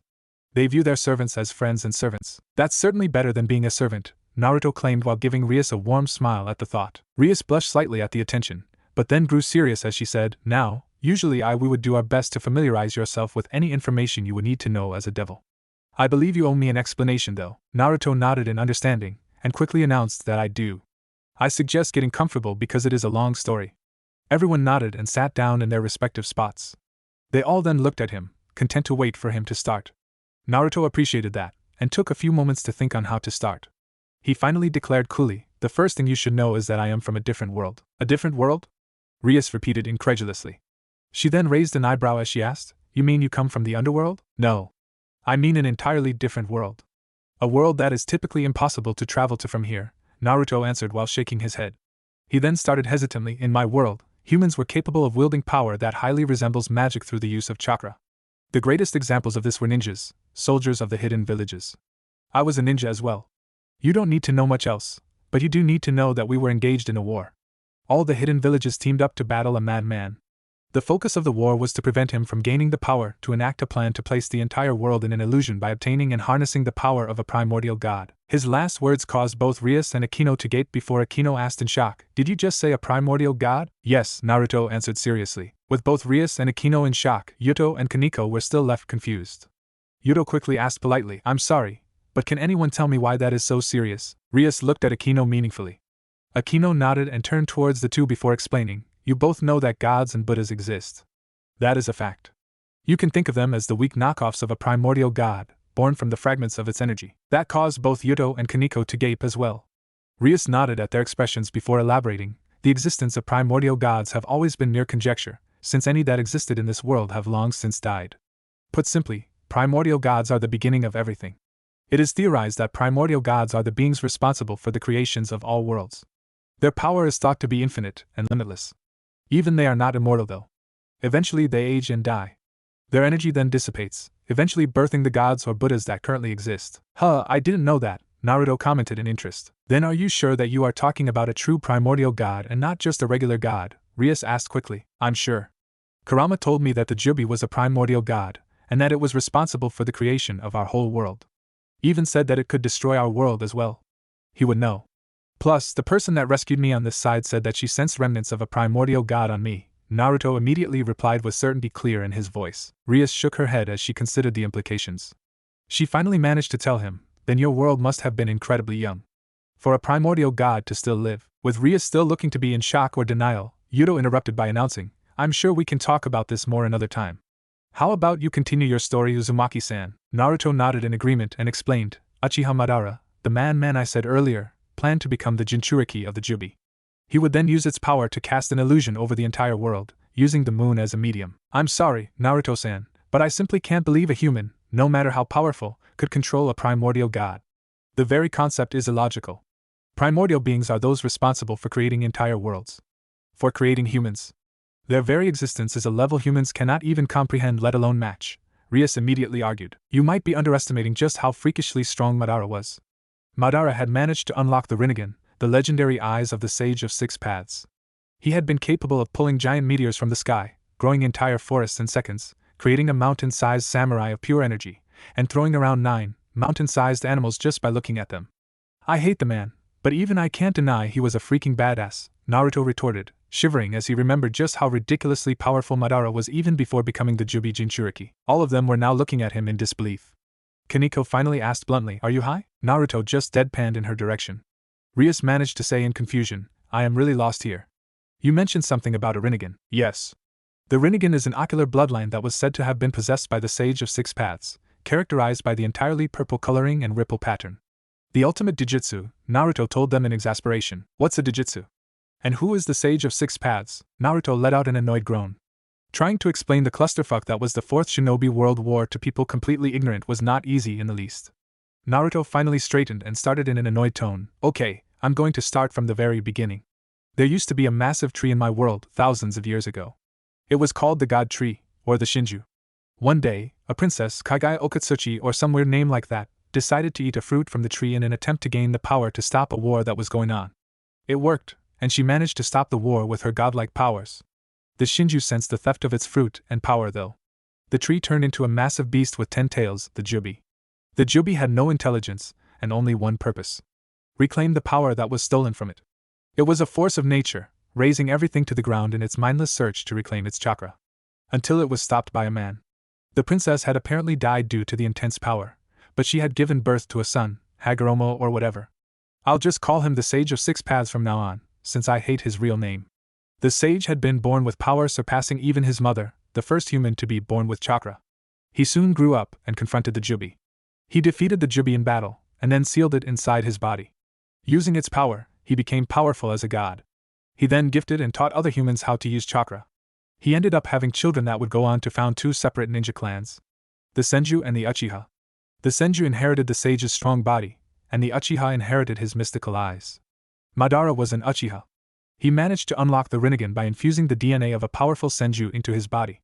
In that way he gained the ability to control the Jubi just like the sage did. Naruto took several deep breaths after the short story. No one spoke for several seconds after he finished. Koneko was the one to break it by deadpanning. That makes no sense. A woman ate a fruit to become a god, which caused the tree to turn into a giant monster, and then it was defeated and absorbed by the woman's son. How high were you when you thought up that lie? I'm not lying. I know it's messed up, but it is true, Naruto exclaimed in annoyance. Seriously, he only learned this like an hour before he came to this world. It was just as ridiculous to him, but Madara didn't seem like a liar. Delusional megalomaniac, sure. Liar, not really. No, it makes perfect sense, Rias claimed while in deep thought. Naruto looked at her skeptically before questioning doubtfully. It does? Yes, it does, Rias claimed with a firm nod. She then looked at Naruto before demanding, were there any other gods in your world that you know of? Shrugging, Naruto informed her, yeah, I think. Ninjas aren't very religious, but I know for certain of at least one god. The death god, the Shinigami. I thought so, Rias said with a satisfied nod. Seeing everyone looking at her curiously, she quickly explained, it does make sense if you think about it. I believe the Jubi or Shinju or whatever you want to call it, was at the very final stage of its life. It was dying. So it assumed the form of the Shinju. Instead of absorbing nutrients from the ground like a normal tree, it instead likely used this form to pump it energy throughout the planet, laying the groundwork for later gods to come into being. It was interrupted partway through though. The princess stole part of its energy by eating the fruit. Losing part of its power like that must have entered a self-defense mechanism, you could say. It changed into a different form to regain that power. Kagaya couldn't make full use of that energy, but her son could because he had been exposed to and absorbed the energy as a fetus. His body adapted to utilize it to its fullest. This Rinnegan was probably just a physical manifestation of his ability to use a divine energy. It also explains why he could successfully subdue the Jubi. He was capable of using its own power. He had literally adapted to use its energy. Thus absorbing it would be a simple affair. Since the Jubi had no intelligence of its own, his own will was able to control it. He could have been considered a mini-Jubi if you will, since he could control its power, and he then in essence became the Jubi after absorbing it. This is still only possible because the Jubi was near the end of its life. I also suspect the process of pumping it throughout the planet was near finished. Regular gods are born from the fragments of primordial gods. That gods existed in your world indicates a vast majority of its energy was already gone by the time the princess stole part of its power. So not only was the Jubi a mindless husk of the primordial god without most of its original power, but it was also going against a person specifically adapted to use its power. No wonder it could be controlled so easily. Then when the sage had children, each inherited half of the traits used to control the Jubi. Although I suspect he gifted your people with chakra by splitting a smaller amount of the Jubi's energy among your people. I'm guessing that's why your species could apparently become so powerful. A small bit, but less than what his descendants got.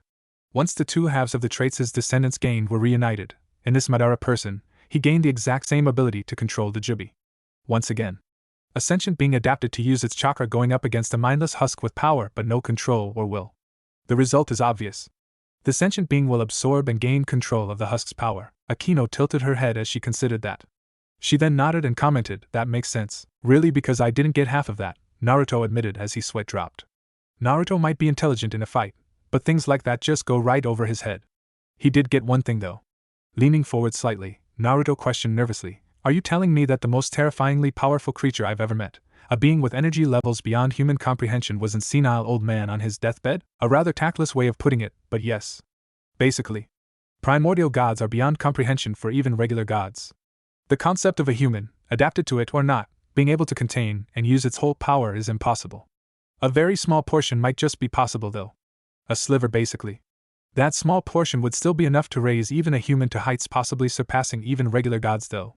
It is a terrifying thought, Rias finished. Naruto considered all that he learned before a thought came to him. Naruto face-palmed as he growled out, we got so off topic. Oh. We did. Whoops. I just got a bit distracted due to the nature of the topic, Rias admitted. She truly looked a bit sheepish at how preoccupied she had become. She then added, I do think you should talk to a scientist or historian eventually, Naruto-san.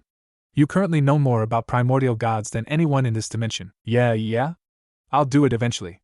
Let's get back to the important stuff now though, Naruto grunted out, fibbing a bit at the first part.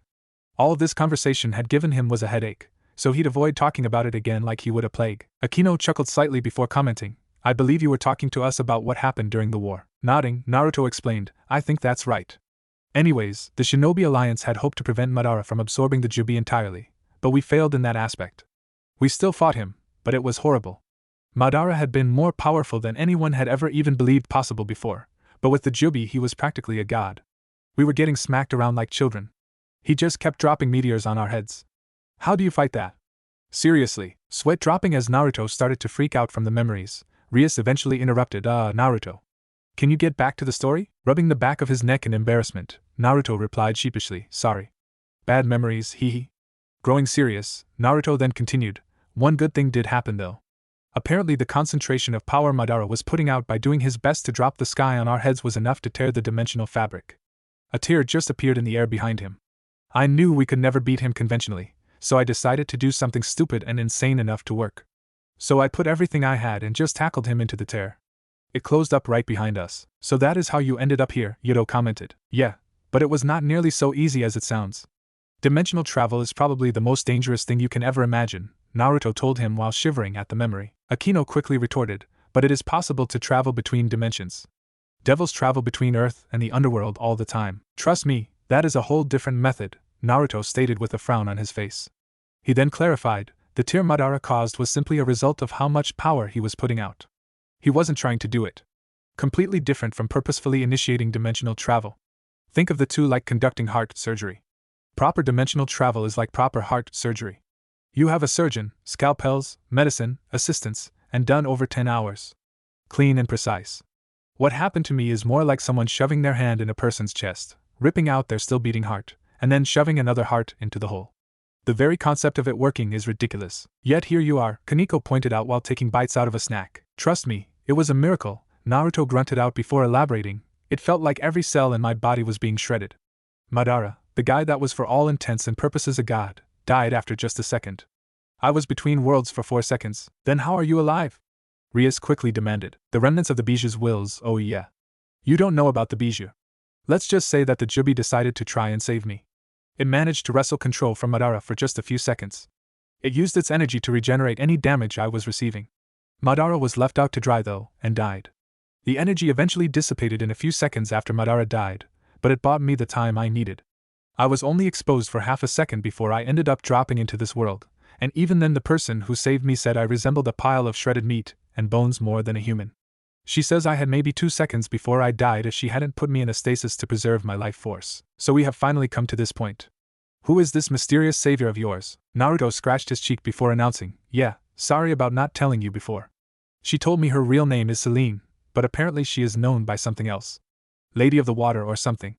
Wait, she gave me something before sending me here. It's a personal seal or mark. Naruto then started unbuttoning the academy uniform to show off an orange undershirt he was wearing. Over that was a medallion or pendant on a necklace. Grabbing it, Naruto held it out for Rias to examine. It's a silvery green pendant. It was actually rather simple. A small circle. The only real identifying feature was a symbol in a blue material that contrasted well with the rest of the metal.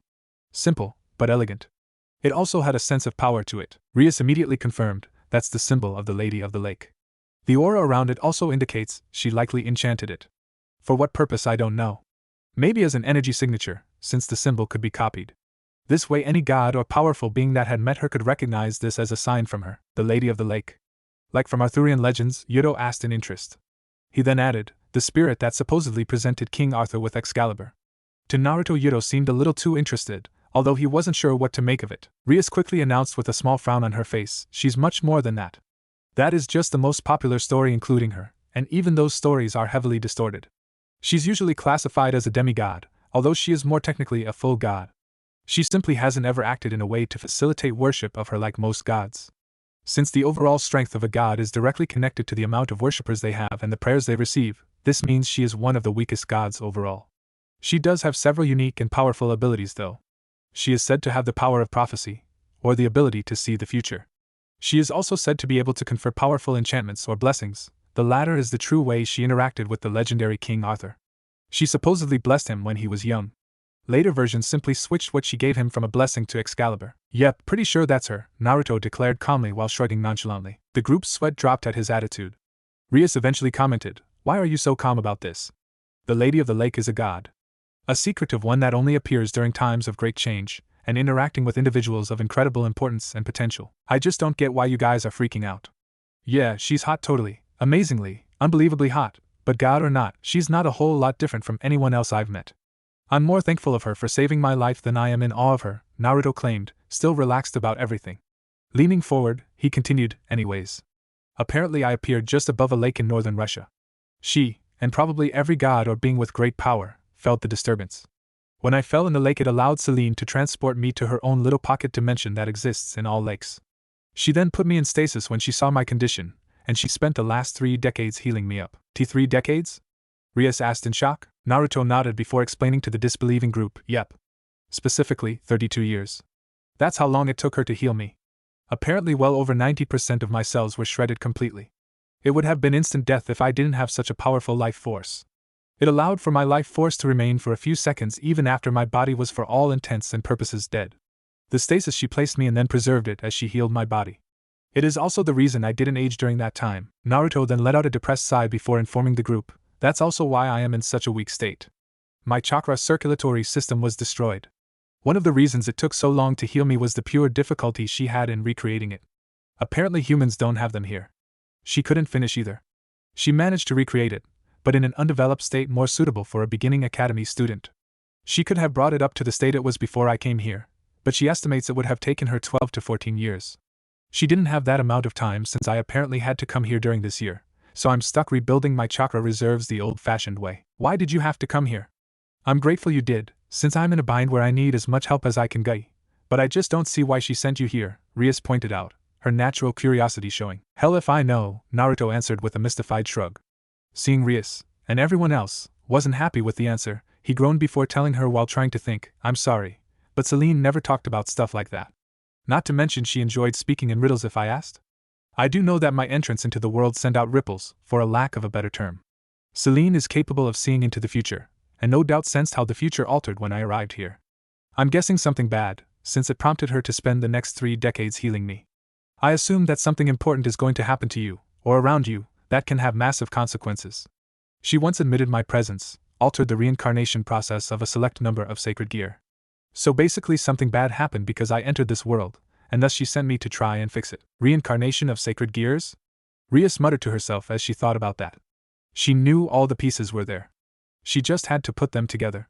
Deciding to put it in the back of her mind to think on it later, she looked at Naruto to announce, alright. I certainly didn't expect anything like this when I decided to add you to my peerage. It is a lot to take in, but I don't see any problem. A god sent you to me, although the reason for such a thing is unknown. That is probably a good thing. You are also far more than we believed. I think it will benefit everyone if we conclude the serious business for today. Everyone can sleep on this tonight. Tomorrow we can work on acclimatizing you towards your duties as a devil. Finally, Naruto eagerly exclaimed as he jumped to his feet. He then stretched his arms above his head. That had been a long, complicated discussion. Naruto preferred light topics. Not to mention he wanted to go train to try and get used to his new abilities. That thought was put on hold when he heard and felt his stomach growling.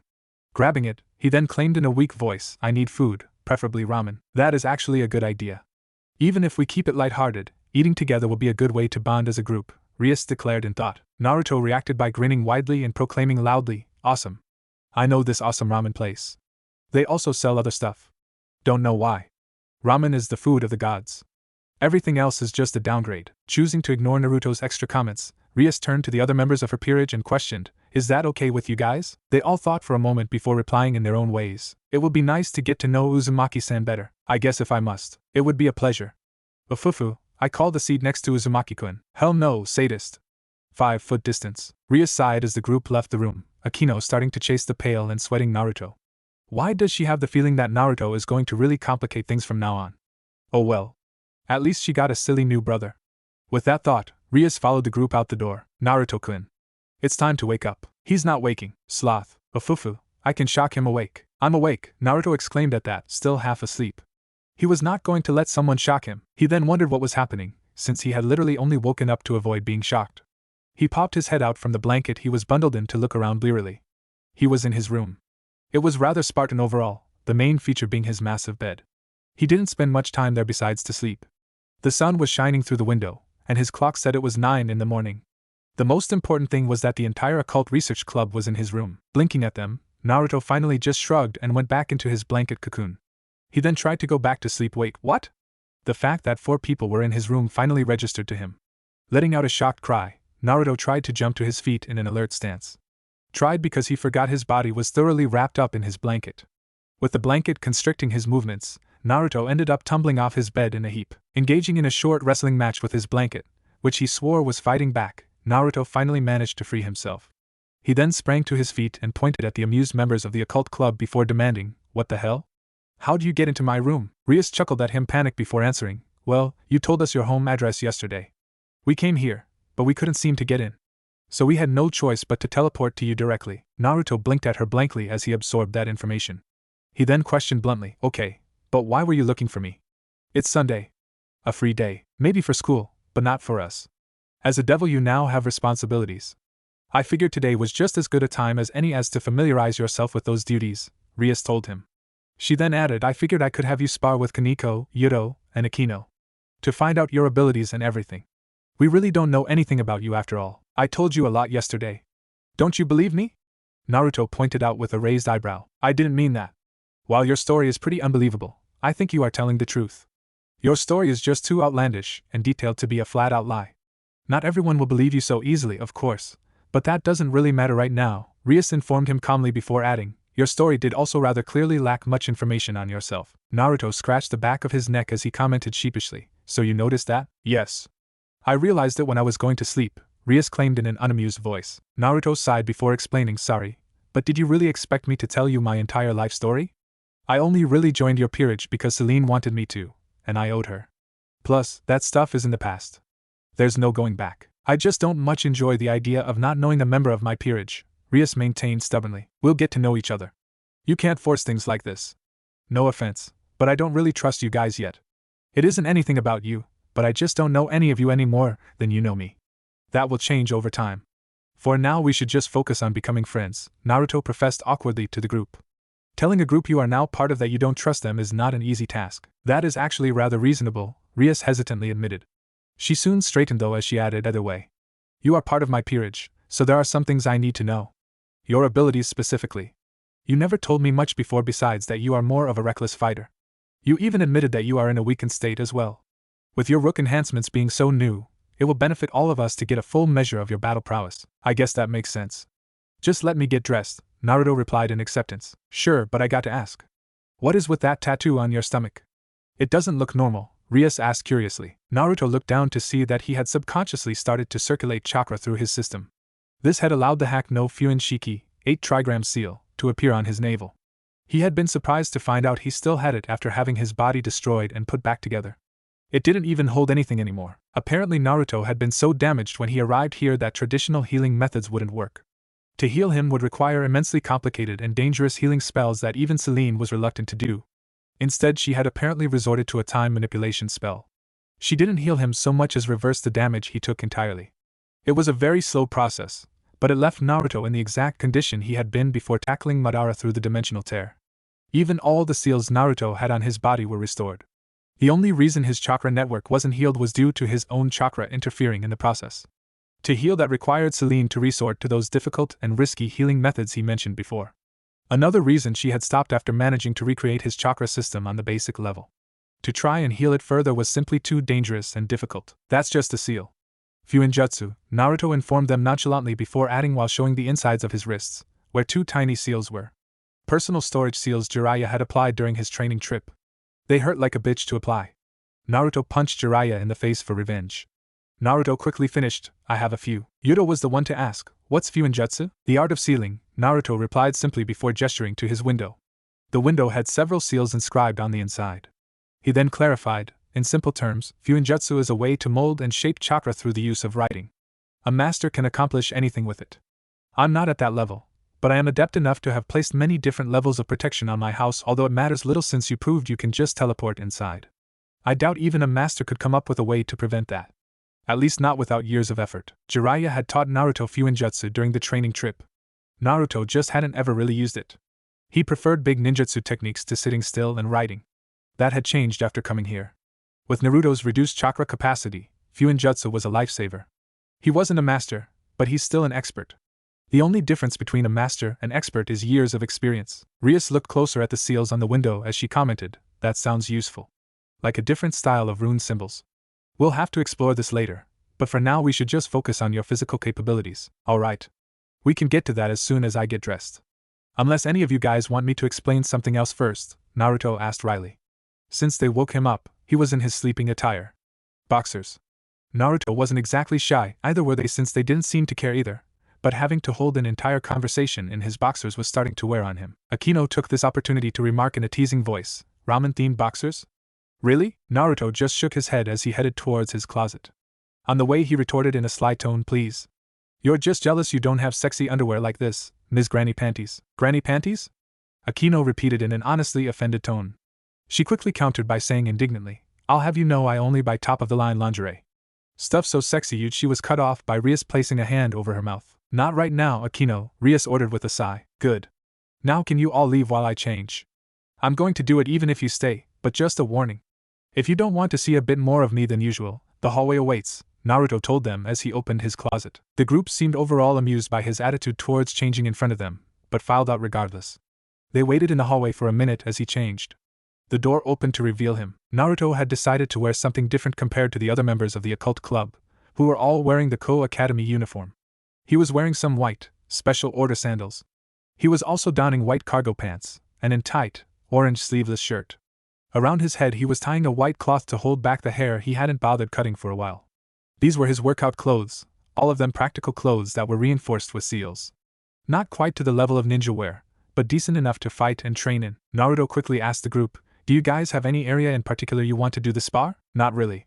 We just do typical training, cardio runs and stuff, around town or at school. For spars or magical training we just go into the forest outside of town, Rias admitted. No need. I have a place. Follow me, Naruto claimed with a grin. He then started ahead of the group. With a shrug from Rias, they quickly followed. They walked down a long corridor and then started down some stairs. As they walked down another door-lined hallway, Yuto questioned, no offense, Uzumaki-san, but why do you own such a large home? This is a mansion, and you clearly live alone. First of all, enough with the Uzumaki. We're comrades now, Naruto told Yuto sternly. When Yuto gave an accepting nod, Naruto continued, as for this house. Yeah, it's way too big for me. However, Ika net me enough to live comfortably for 10 years. I'm not really the guy to save my money either.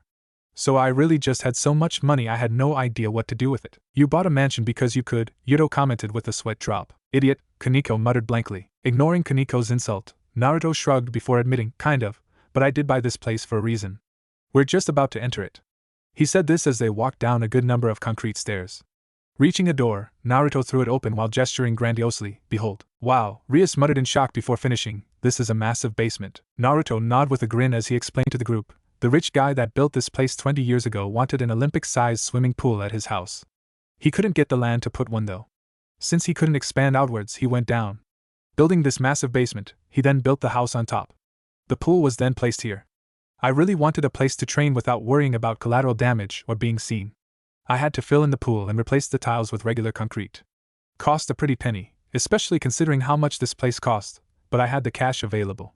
Once I placed reinforcement seals on the walls, I had a private training grounds. The group looked at the basement that could comfortably fit an Olympic-sized pool. It was rather basic. The walls and floor were plain concrete. There were numerous training weights and other gym equipment in a corner. Rias eventually stated, "That is smart, if extremely wasteful." Naruto shrugged, accepting both. He did buy a mansion just for the basement. Not something the average person can do. Naruto replied with, "I'm rich. I can be wasteful." True. How much did you make on Ika? Akeno curiously questioned. "A lot, and I'm still getting payments. I get commissions based on sales. Ika is still being released in numerous countries as the translations finish. Considering I'm writing another book right now, money isn't really an issue for me," Naruto claimed with a shrug. "Okay. We can't get distracted. Let's get to work right away," Rias announced to the group sternly. When everyone looked at her, she ordered, "Naruto, we'll start with having you spar Koneko." Naruto looked at her and nodded. Any other response was cut off when a fist collided with his jaw. A fist with a lot of power packed into it. Enough to send Naruto flying. Hitting the ground 20 meters away, Naruto bounced across the concrete multiple times before finally coming to a stop. Lying on his back, Naruto blinked up at the roof of the basement in a daze. Damn, that was a good punch, and that is coming from someone used to being hit by people with super strength, Sakura and Tsunade. Lifting his head to look at the culprit, he asked while rotating his sword jaw, "You've been waiting a while to do that, haven't you, Koneko-chan?" "Yes," Koneko answered without shame as she pulled on some punching gloves. "Good one," Naruto grunted as he got to his feet. Rule number 2 of Naruto's list of prankster rules was that you can't be mad if someone gets revenge. You have to be accepting of the consequences of your actions. Doesn't mean he's going to let people get him, but if it does happen then he'll accept it. Rule number 3 is always get payback, and always raise the stakes. Weak men stop when they break even. Real men escalate that shit for the hell of it.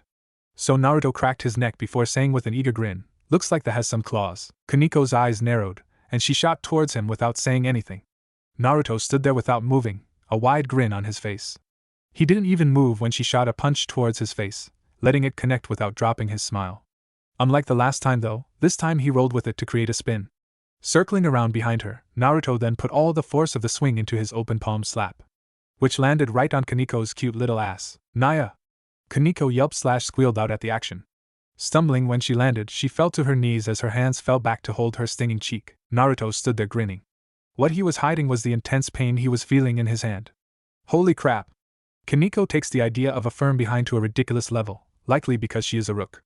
Either way, it felt like Naruto slapped a rock. Naruto watched as Koneko slowly turned to look at him with watering eyes, an adorable pout on her face as she tried to glare at him.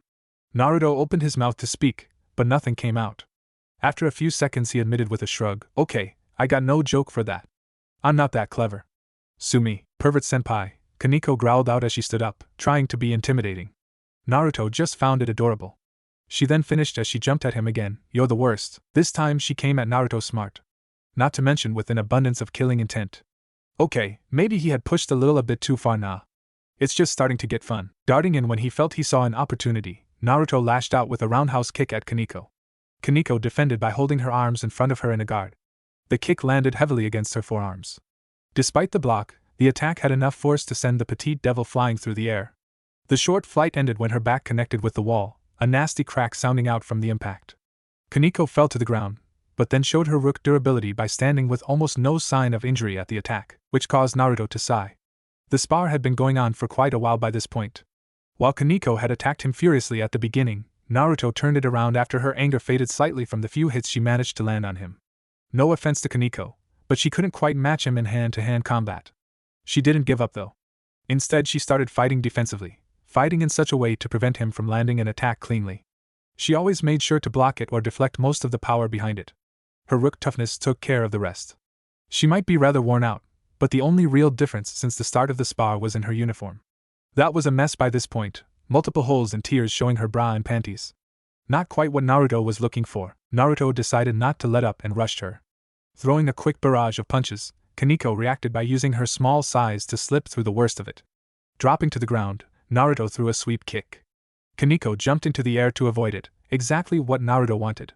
Flipping on the ground in a break-dancing style move, Naruto lashed out with his other leg in a back kick.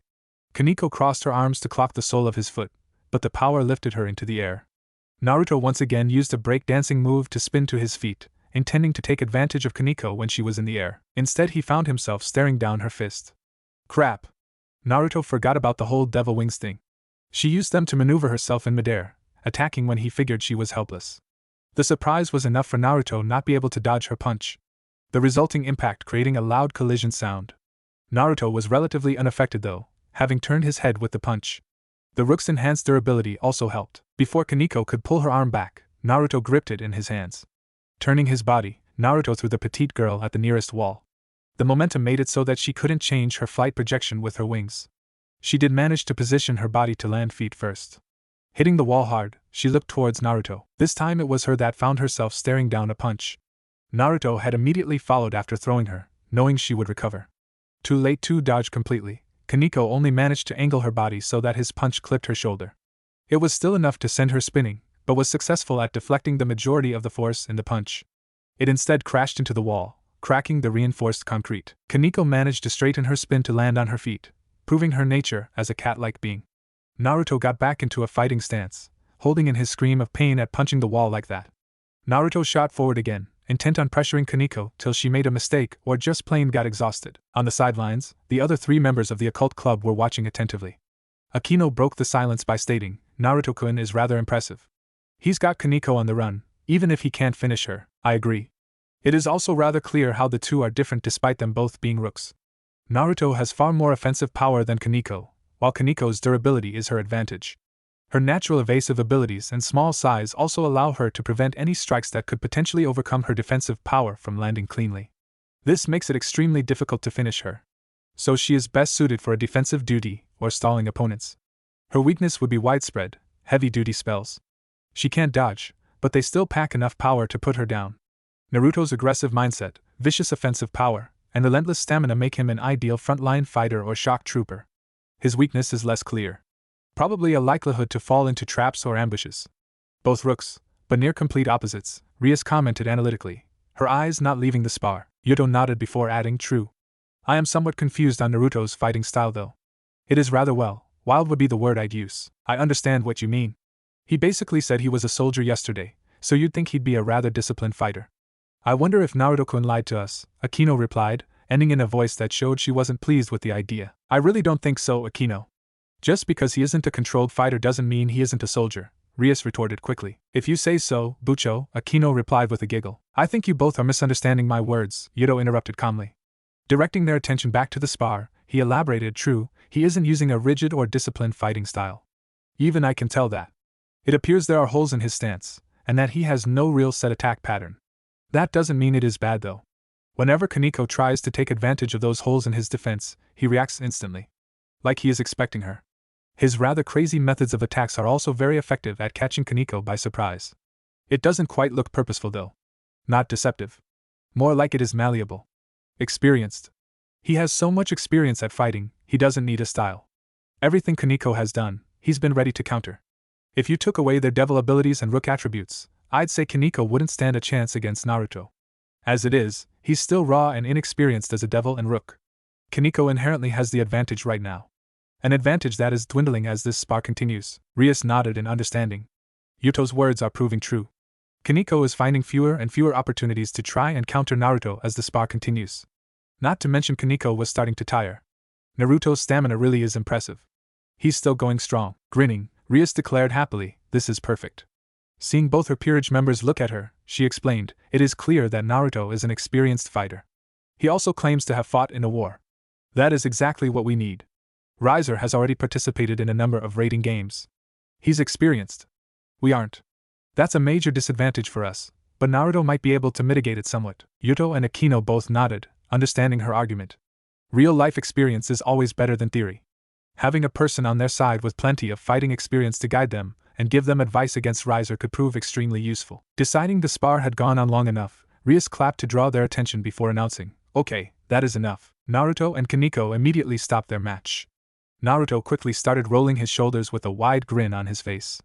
Turning to Koneko, he told her, "Great match, Koneko-san. You are really strong." Koneko ignored him, making him sweat drop. Okay, maybe he really should stop the jokes. They clearly aren't endearing him to Koneko, but she is so adorable when she is angry at him. He'll decide later. "Think you are up for a quick spar with Yuto, Naruto-kun?" Rias asked. Naruto did a quick status check. His body was in good shape considering how much power Koneko managed to pack into her punches despite her size. It wasn't anything he couldn't handle though. No broken bones, no internal bleeding. He'll no doubt have some wicked bruises later, but he's tough. The Rook enhancements worked miracles in that department. They also lowered the amount of chakra enhancement he needed for his taijutsu to be effective. His new durability meant he didn't have to continuously circulate chakra into his muscles to boost his speed to a level to dodge all attacks since he now could just take the punishment, only needing a quick burst of speed every now and then. Naruto was particularly happy with his new improved raw strength. Although he couldn't test it out in this basement, he was pretty confident he could replicate the attacks of Sakura and Tsunade's super strength technique eventually. Say what you will, but Naruto had always been a bit put out by being physically weaker than the frail-looking Sakura. He didn't even need chakra for it either. Awesome. These things meant his chakra reserves are still going strong. With his larger reserves, he'd used less than a fifth of his total in that match. His stamina meant his body wasn't tired either. Resolved, Naruto nodded at Rias as he declared, "Bring him on." Chuckling, Rias waved at Yuto before telling him, "You heard him, Yuto. Bring it on." "Of course, Bucho," Yuto replied with a smile as he walked towards Naruto. He drew a sword he had prepared beforehand. As the two blondes faced each other, Koneko reached Rias and Akeno. Rias quickly questioned, "So what do you think of Naruto, Koneko?" Koneko paused and tilted her head. She then answered blankly, "He is skilled in hand-to-hand. Adapted to Rook attributes quickly. Overall impressive combat abilities. Yet I can tell you still have reservations," Rias commented knowingly. When Koneko didn't deny it, Rias sighed before asking, "What is it, Koneko? If you know something, you should tell." "Everything we know about Naruto is helpful. He uses chakra weird," Koneko finally admitted. She then clarified hesitantly, "Chakra is the base of one's life. The energy of the soul. It is not meant to be a power one can grasp easily. The easiest way to use it is with senjutsu. With senjutsu, one can sense and draw upon it. He isn't drawing it out to use Tuki, or using the ki in chakra to empower his body. He is manipulating the chakra with it remaining part of him. It is different. I don't know if I could even use such a method. He does claim to be from another world. It is only natural that they could develop their own ways to use their inner energies," Rias quickly reasoned. "I realize. It is different, but not worrying," Koneko claimed emotionlessly. "Yet you are worried. If not of this, then what?" Akeno pointed out with a quiet certainty. This time one could see the emotions on Koneko's face. Subtle, but noticeable. It was a mix of dislike and fear. She declared in an uncertain voice, "His chakra feels similar to the energy of nature." "No, not similar. Like the two have interacted. Mixed before." "You think he knows senjutsu?" Rias demanded with alarm in her voice. "Senjutsu is dangerous and taboo. If her new servant knows senjutsu, it would complicate things. I'm unsure. Since I have refused to train in senjutsu, my sensing abilities are weak. Plus, usual senjutsu wouldn't result in one's chakra changing. Normal senjutsu requires one to manipulate natural energy outside of their bodies. No mixing it with chakra, thus no change in the chakra," Koneko explained, looking rather baffled herself. Akeno was the one to connect the dots, and added, "But since Naruto uses chakra differently, then who is to say his method of using senjutsu isn't different as well?" "Exactly," Koneko muttered with a nod, her eyes fixed on Naruto with a scary intensity. "And I doubt asking him will get us answers. He seems to be playing any personal info close to the chest," Rias grumbled in annoyance. She could understand that Naruto was being careful, but it is only causing her headaches. So she just sighed before continuing, "Koneko. Continue monitoring his chakra to the best of your abilities. If you start to sense a change in his chakra that might indicate he's experimenting or using senjutsu, tell me. I'll confront him about it then. Don't spy on him. Just be aware. We need to gain his trust before he'll open up more with his abilities and past. Hopefully this is nothing." Koneko nodded in understanding. She truly feared senjutsu. It was a dangerous ability. The possibility that Naruto could use it was naturally making her wary. On the other hand, she never got a sense of danger from Naruto himself. He was infuriating, sure, but her instincts were never acting up around him. If Naruto knew how to use senjutsu in a better way, without going insane, then this might be an opportunity for her. As a nekishu, senjutsu comes to her even more naturally than it does a normal nikomata. She knew she would eventually have to master it, or it would master her. If a teacher appeared with a superior method of senjutsu, she would still be scared of senjutsu, but it would still be a preferable alternative than having to experiment by herself. With the issue put on the back burner, the three turned back to the ongoing spar. Knowing the spar was already started, Naruto readied himself. Yuto was a knight, so speed was his strength. Yuto proved his thoughts by breaking into a sudden dash. He was fast, but Naruto was used to fighting fast opponents. Sasuke had always had the speed advantage over him, and he used a sword as well. Naruto couldn't hope to match Yuto's speed currently, but he could track him and react in time. So when Yuto attacked with a simple slash, Naruto easily leaned out of the way. Yuto didn't stop for an instant. He dashed again, circling around Naruto to attack from his side. Naruto once again leaned out of the way of the attack. Yuto then once again dashed to come from the side again. Naruto quickly grew tired as the cycle repeated. Yuto wasn't giving him a chance to attack. Moving too fast for Naruto to target, and only stopping to do a quick attack. Naruto had to move out of the way, but by then Yuto was moving again. It was smart of Yuto, but it was a pain for Naruto, so Naruto withdrew a kunai from one of the storage seals on his wrists. He then used it to block the sword strike that had been going to his side. The sudden change was enough to briefly surprise Yuto. Using the opportunity, Naruto's other hand shot out in a quick jab towards Yuto's face. The princely blonde barely managed to dodge. Naruto tried to strike again, but Yuto showed his resourcefulness by kicking out with a leg to connect with the leg Naruto was stepping forward with. Naruto barely even felt the kick, but it did succeed in unbalancing him for a second, which was more than enough for Yuto to recover and create some distance. Yuto's method of attack quickly changed to a more hit-and-run style.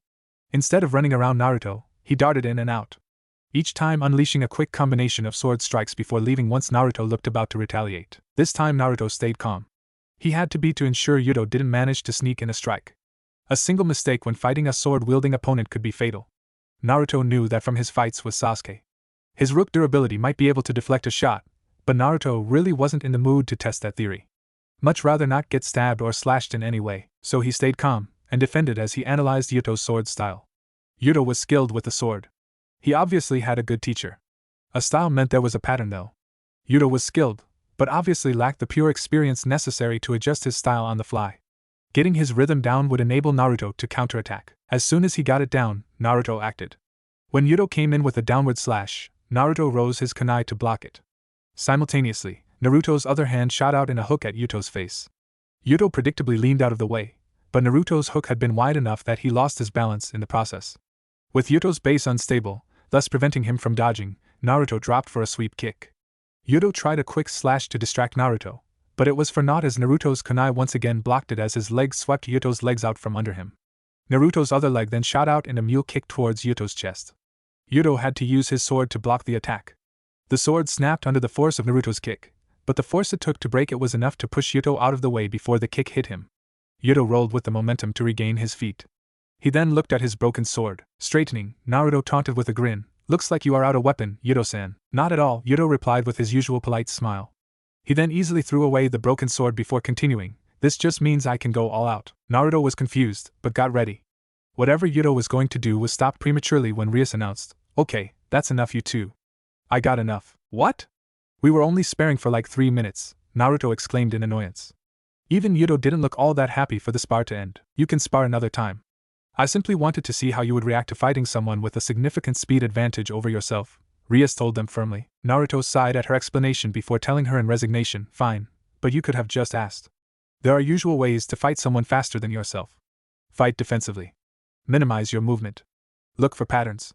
Try and move to a smaller area, where your opponent will have less area to maneuver. Shoot for simultaneous exchanges.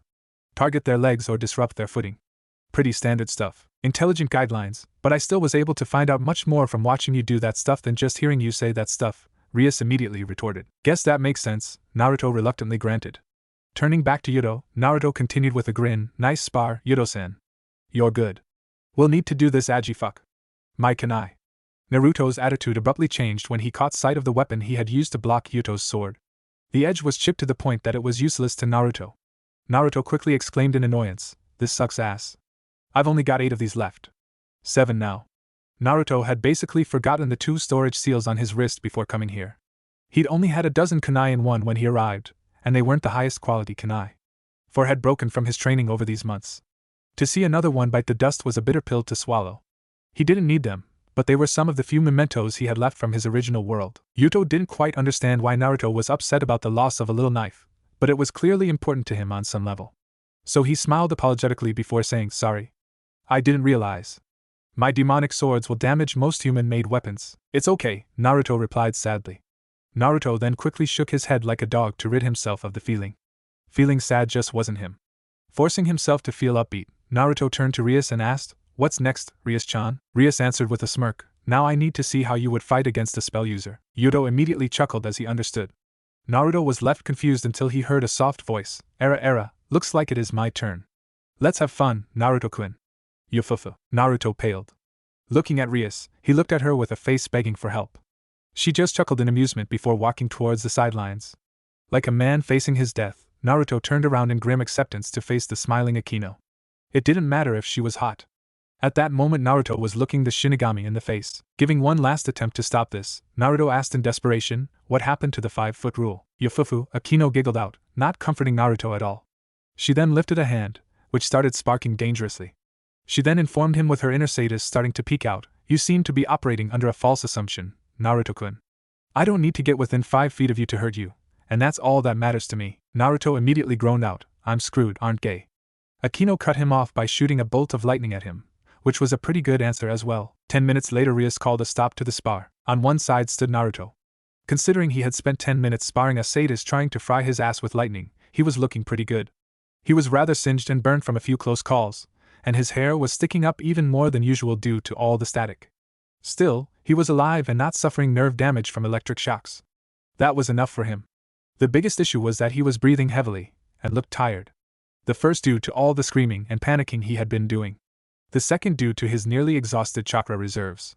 Another minute or two and he would have dropped. Akeno was rather untouched overall.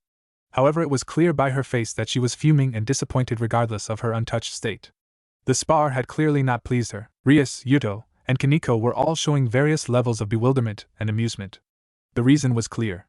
The ground of the training field was littered with burnt and destroyed logs. Every time Akeno had been about to hit Naruto, he'd managed to replace himself with a log he pulled out of his ass. A lot of logs. Akeno let out her frustrations by growling furiously. Where the hell did you even get all these logs? Naruto just gasped for breath before admitting, no idea. I didn't pay attention in class much. Iruka always mentioned something about praising the Lord of the Log or something, but I just thought that was because he was slipping something into his coffee. I can't believe I didn't use this technique more as a kid. Sasuke was right. I was a dumbass. Not that anyone uses it after a certain point.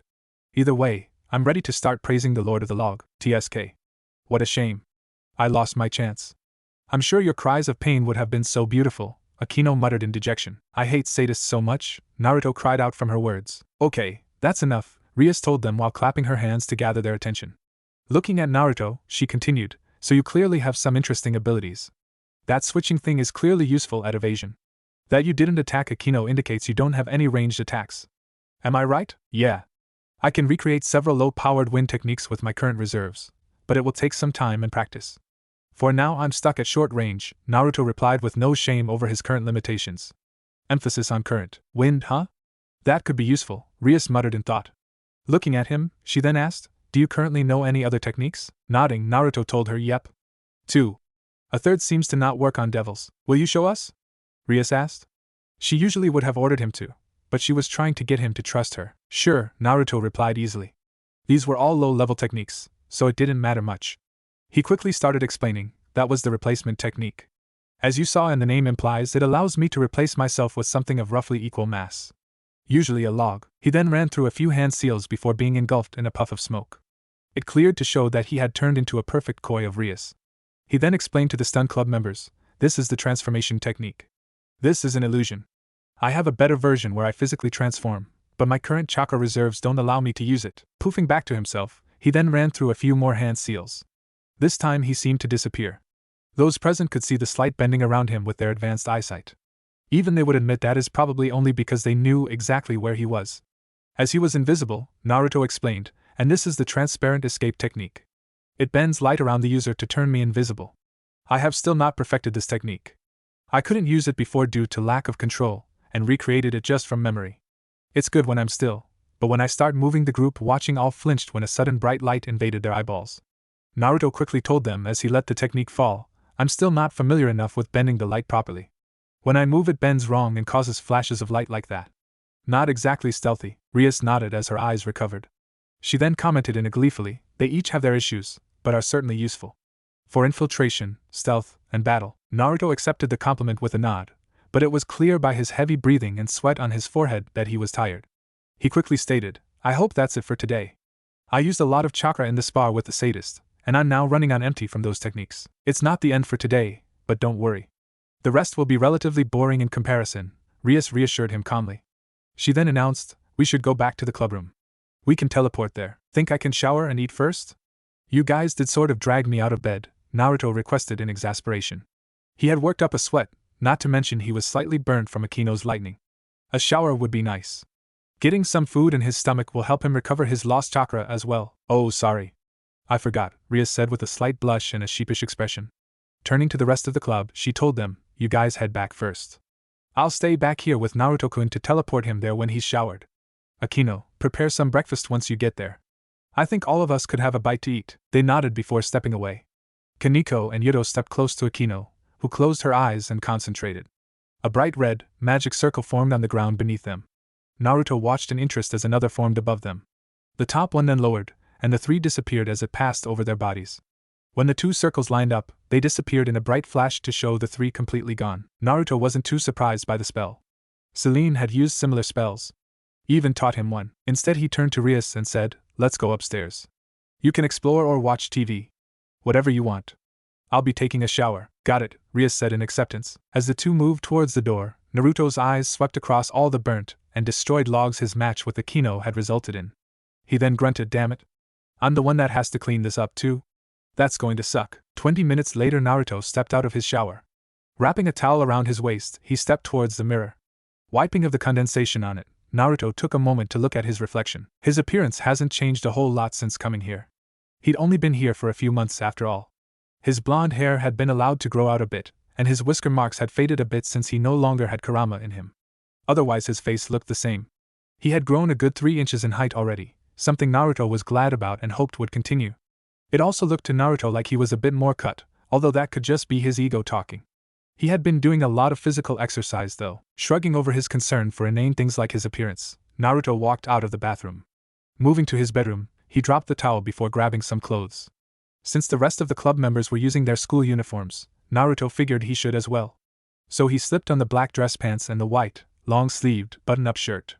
He passed on the black blazer, since the thing was stuffy as hell. He completely ignored the possibility of wearing a tie or bow tie like some students do. He finished by putting on a pair of brown dress shoes, which Naruto had special ordered to be surprisingly comfy. With him being fully dressed, Naruto left his room and walked down the stairs to find Rias rummaging through his kitchen. As soon as she sensed him, she commented, "Not a whole lot in here, Naruto-kun. Plenty of instant ramen, but not much else." Naruto shrugged before claiming nonchalantly, "Not much a cook myself. I actually go to school early to eat breakfast there. By lunch there. Usually eat out for dinner. The ramen is just there for when I want a snack after training." "Well, good for you. Akeno is an amazing cook. She usually makes stuff for the club, since the rest of us live in the building," Rias told him as she stopped searching through his cupboards. Approaching him, she asked, "So you ready to teleport to the clubroom?" "Yep, good." "Then give me your hand," Rias ordered. Naruto complied with a shrug. A quick tap was all she did before a glowing red symbol formed on Naruto's palm. She then explained as Naruto examined the mark, "This is a carved mark. It will act as proof that you belong to the Gremory household. It will allow you to teleport with my family's magic circle." "I see. Is it possible to create my own magic circle?" Naruto asked curiously as he let his marked hand fall. Rias was surprised by the question, but answered regardless, "Yes, but it requires a substantial amount of skill in using your demonic power. Even I have to rely on my standard family circle." The creation of a personal magic circle is often viewed as a sign of independence and competency due to the difficulty. For a reincarnated devil to manage it is usually taken as a sign that they should be considered a high-class devil. "Why?" Naruto shrugged before replying truthfully, "More curious than anything, but I guess I'm just interested in learning a bit of magic. Seems like it would be useful." "That can be handled," Rias quickly stated. She hadn't been planning on teaching Naruto how to use his demonic powers in particular. His potential in the field is also rather uncertain, but it could prove useful. A person can never have too many skills, and it will help her if Naruto becomes more powerful. She then continued, "Both Akeno and myself are quite skilled in using our demonic power, even if we mainly stick to our specialties. The best thing to start with would teaching you how to use my family circle.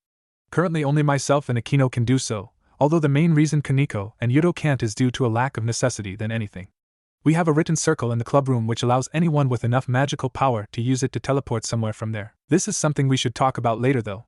For now we should get to the clubroom to talk. Step close and I'll teleport us," Rias ordered. Naruto shrugged and stepped close enough that their shoulders were touching. Rias didn't even look like she needed to concentrate before the magic circles sprang up. He then waited as they started the process. It was actually a very smooth ride. Naruto had experience with teleporting techniques. both the reverse summoning jutsu and the Hiraishin from when he fought alongside his father. This might not be as fast as those two techniques, but it was less uncomfortable. He didn't feel the tugging sensation in his chest like when reverse summoned, and there was none of the disorientation you felt when you were instantly moved to another place like the Hiraishin.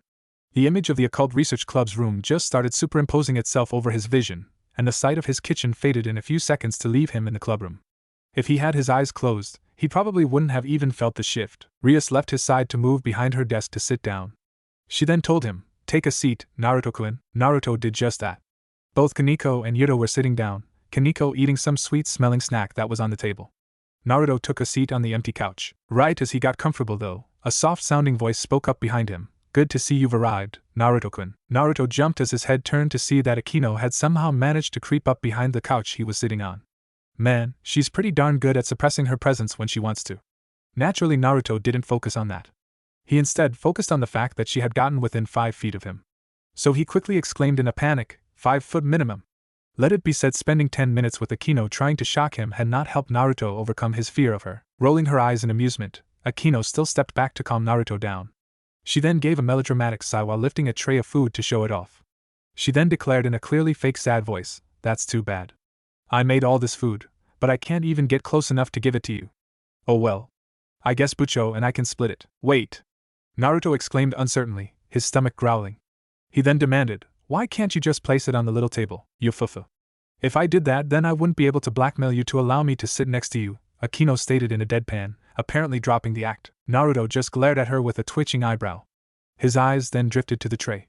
Note, they did not stop on her breasts briefly. Naruto would argue that point to the death if anyone dared comment on it.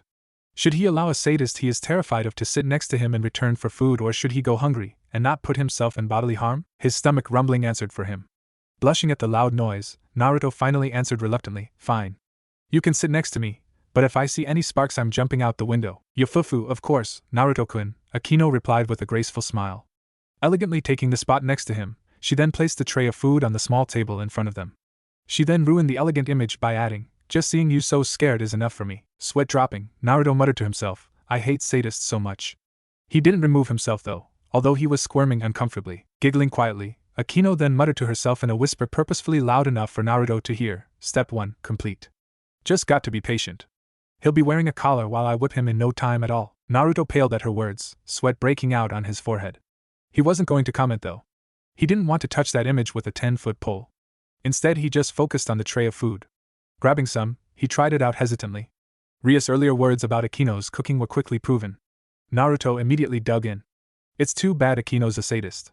He'd probably be really attracted to her if she wasn't. She was still hot, but the fear overcame his hormones. Rias just watched all this with a raised eyebrow, not sure what to really think of the interactions. When it stopped though, she coughed to get everyone's attention. She then looked at Naruto and told him, "I'll now be telling you about your other duties as a devil.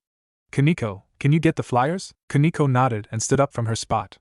Moving over to the nearby counter, she came back with several stacks of papers in her arms. Placing them on the coffee table, she then sat back down and got back to eating without a word.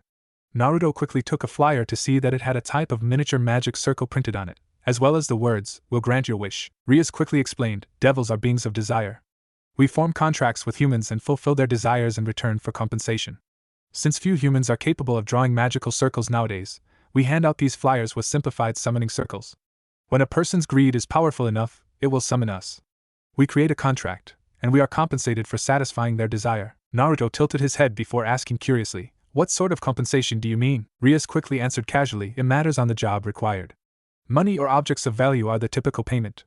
Technically anything of value. We could even take their lives if the job is high enough, make them work as a servant in the underworld for the rest of their lives. That is rare nowadays though. Very little is worth such a price, so we're basically random chores for money." Naruto deadpanned at her. Rias just shrugged before explaining him matter-of-factly, "Devils need money as well. As a member of my peerage, you are technically considered a servant of the Gremory clan. By doing this, you supplement the income of the Gremory clan. Does it really make a difference?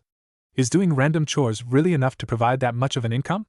Naruto pointed out skeptically. Rias didn't appear bothered by his doubt, and explained calmly, "Right now, it really isn't. As a low-class devil, not much is expected of you. While this doesn't apply to you much, Naruto-kun, most low-class devils are supported by their king's family. Akeno, Yuto, Koneko. Each of them lives rent-free in an apartment complex owned by the Gremory clan. We provide them with food, clothes, and handle almost all of their financial needs. Doing these chores for a small income is more a sign of gratitude than anything. The income is too little to completely reimburse the expenses, but it is more a duty than anything by this point. This is simply what low-class devils are capable of at this point. As devils advance in rank, other methods of creating an income will become available that provide a lot more. A mid or high-class devil is capable of performing duties that would match or exceed the financial demands their presence places on their king's family. Not to sound like a jerk, but doesn't that mean I'm exempt from this? I'm rich, and don't receive any financial support from your family, Naruto justified awkwardly. You are completely right in not needing to recompense my family, Rias admitted easily before elaborating, but that doesn't mean you are excused from this entirely. One of the first things evaluated when considering allowing a devil a promotion is the amount of income a devil brings in through this method. The income provided by reincarnated devils is an important aspect of the underworld economy, so it is an important aspect of being a devil. So you can't just be exempt from performing this duty entirely. I can give you a book detailing the importance of reincarnated devils' incomes, and the effect these incomes have on the devil economy if you wish to gain a greater understanding on why you must perform these duties. I'll pass, Naruto replied quickly, holding his hands up to shield himself. He might be curious, but not near enough for him to read a book that is most likely boring as hell. I thought you would, Rias said with amusement in her voice. She was finally starting to understand Naruto. He's surprisingly curious, but is laid back or lazy enough that he prefers to keep things simple. So I have to hand these out, and then do what the person wants. That sounds rather sketchy to be honest, Naruto commented as he examined a flyer again. Don't worry. You don't have to do whatever they want. While it is frowned upon to refuse too many requests, every devil has certain limits. You don't have to have sex with clients, give them money, accept assassination requests, or anything else too extreme. There are devils that specialize in such duties. Any such request goes to them. The magic circles can automatically detect the desires of the user, and the magic circles of the Gremry clan won't activate for such people. So you don't need to worry about such requests. You can also refuse any request you do end up receiving, but don't take it too far in refusing requests. Some tasks will be mildly annoying or embarrassing. Koneko has a number of clients who ask her to wear cosplay outfits. Akeno is often asked to babysit children or clean up a dirty house. Yuto is often called just to listen to his clients talk about their troubles. Troublesome tasks, but not harmful, Rias explained coolly. Naruto nodded in understanding. So these were like D-rank missions. The grunt work.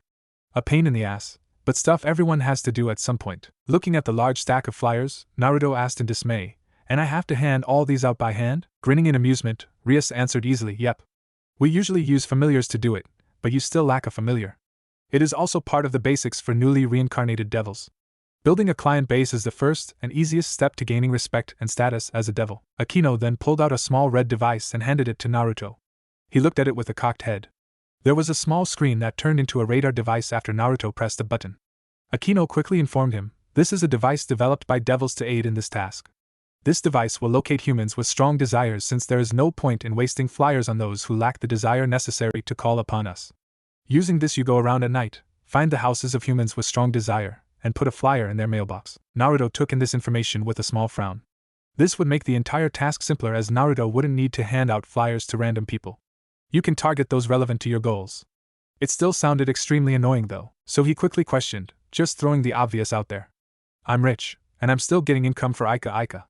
Can I just use that as a source of income instead of doing this? The answer to that is yes. You can definitely do that. That would be your choice though. Despite being my servant, I cannot simply take the profits from the Ika franchise.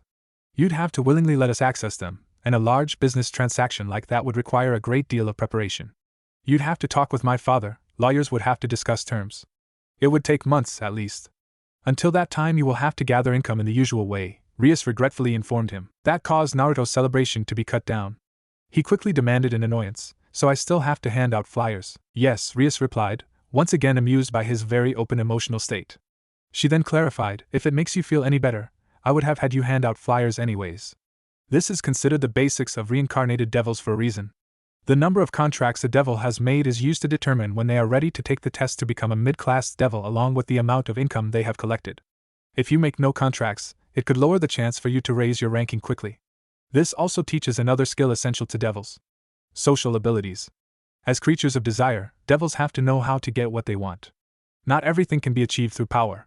Interacting with clients is a good way to gain a greater understanding of how to properly cooperate with people. You need to be able to comprehend the motives and desires of people, know how to be affable and persuasive, negotiate a contract, evaluate the worth of your actions and choose a suitable reward, etc. These skills can aid us in future endeavors in my opinion, so this is something I must insist you do, Naruto-kun. Fine, Naruto grumbled in irritation, reluctantly accepting her words.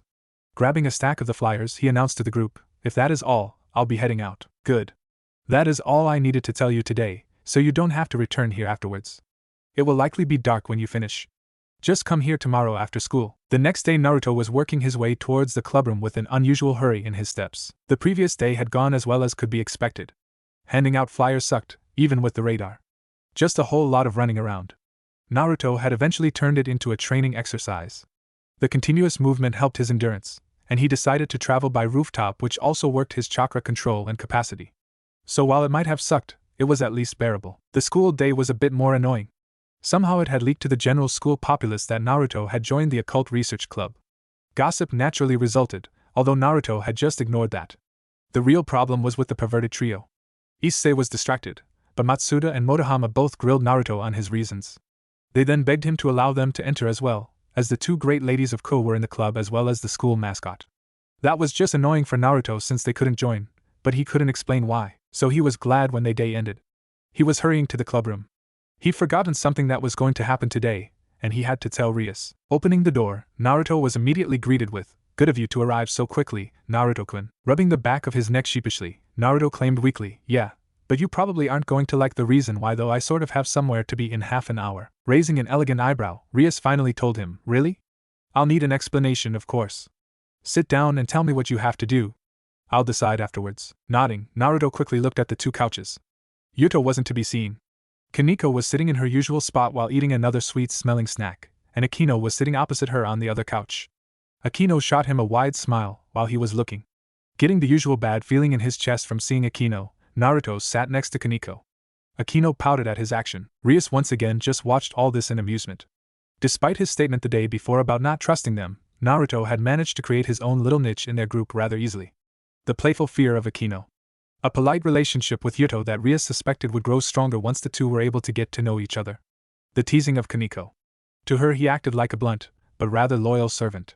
She wondered how long that would last.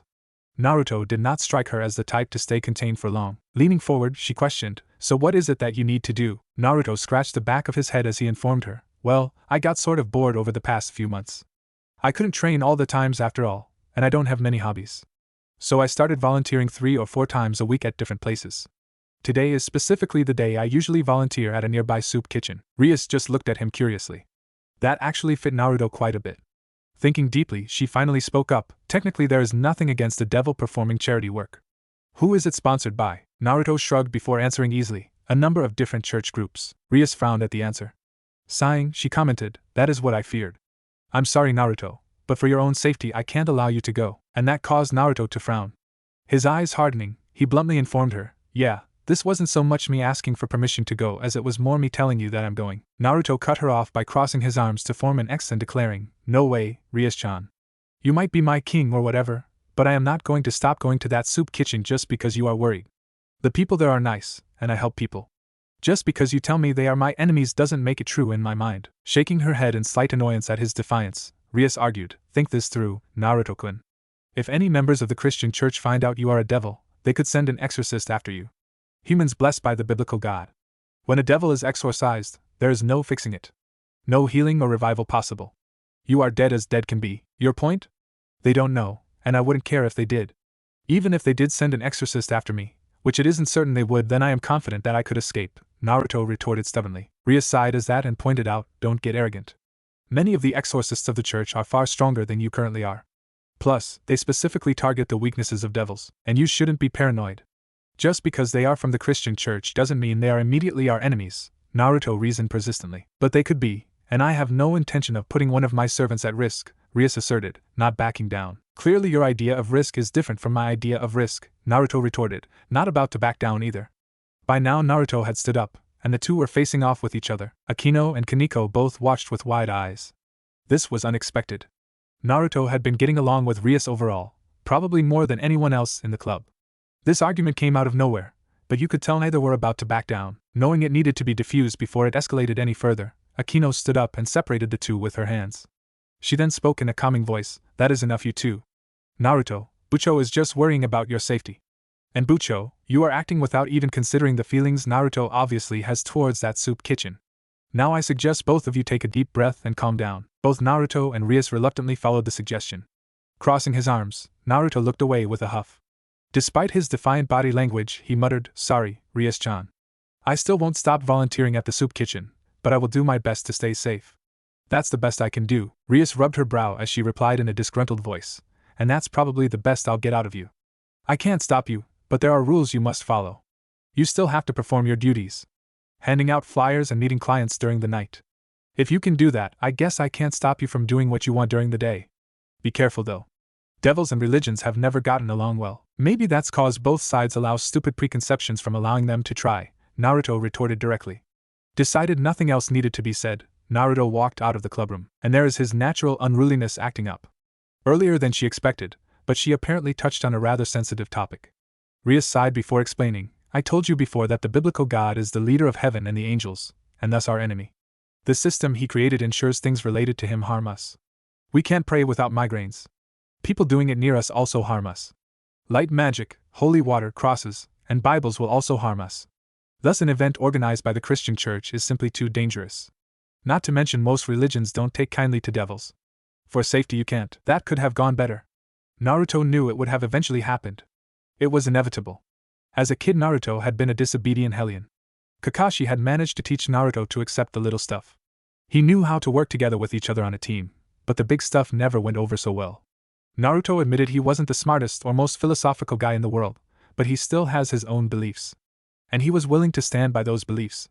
He wasn't going to bow to the will of another, even Rias, despite willingly becoming her servant. Naruto had little doubt Rias was far more intelligent than him, but that wasn't enough. Naruto could see in her eyes she was woefully inexperienced. Experience was one thing Naruto had. His will and beliefs had been tested by the likes of Pain, Obito, and Madara. Nothing Rias came up with could possibly compete with that. Her apparent belief that followers of the biblical god should be treated warily, to the point of considering them enemies, didn't sit well with Naruto. It reminded him of how the hidden villages used to see each other. Perceptions like that only increased the likelihood of conflict and the continuation of the cycle of hatred. So of course he wasn't just going to fall in line. That probably made him a crappy servant. However, if he abandoned his beliefs, then he'd be a crappy person. The choice was clear for Naruto. That meant this wouldn't be the last argument the two of them had. Whether she even realizes it, Rias expects her peerage to follow her lead. With Naruto not doing so, the tension would build and build. Naruto hopes they can resolve this before things go bad. He honestly liked Rias. She was a genuinely good person. Disagreeing with her views doesn't change that. As he walked, a new thought came to his head. The biblical god apparently punishes devils for uttering his name. A stupid idea came to his head, but Naruto decided to go with it. Looking up into the sky, he started, "Hey there, God. Whence never really cared to talk to you before, but I'm bored and feel like messing with someone. God, go. Okay, that stings. Are you a sadist, God? Gay. Seems that annoyed you. Someone seems a bit insecure. Gay. That time I didn't even say your name. That's just cheating. Unfair.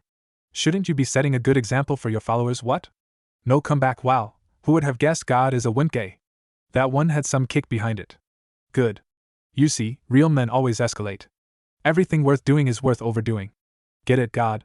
Gay. Never let it be said Naruto was a bright person. No matter how experienced or worldly he become, he'll always be the same person at heart. The type of person that will willingly suffer pain just for the chance to annoy a person with inane chatter. The fact that God apparently didn't want devils to say his name was only a bonus. The fact he was literally trolling God made the shooting pain in his head so worth it. Naruto and Yuto clashed together, their weapons hitting together repeatedly as the two exchanged blows.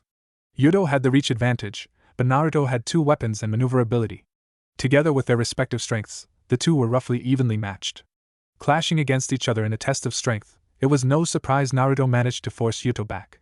The handsome blonde proved his ability though in just using Naruto's push to fuel a jump to gain some distance. When he hit the ground, Yuto announced before Naruto could charge again, "Okay, Naruto. I think that's good for today." Naruto paused at that, quickly looking at Yuto's condition. Their sparring hadn't been hard enough that Yuto was injured, but it was clear that he was tiring. His chest was heaving, and he was sweating rather heavily by this point. Their spars usually ended this way, with Yuto finally running out of stamina. So Naruto just shrugged and replied, "Okay. Good spar, Yuto." "You too," Yuto politely said as he tried to regain his breath. Naruto relaxed his stance as well. He then turned to the gauntlets he had been using to block Yuto's sword.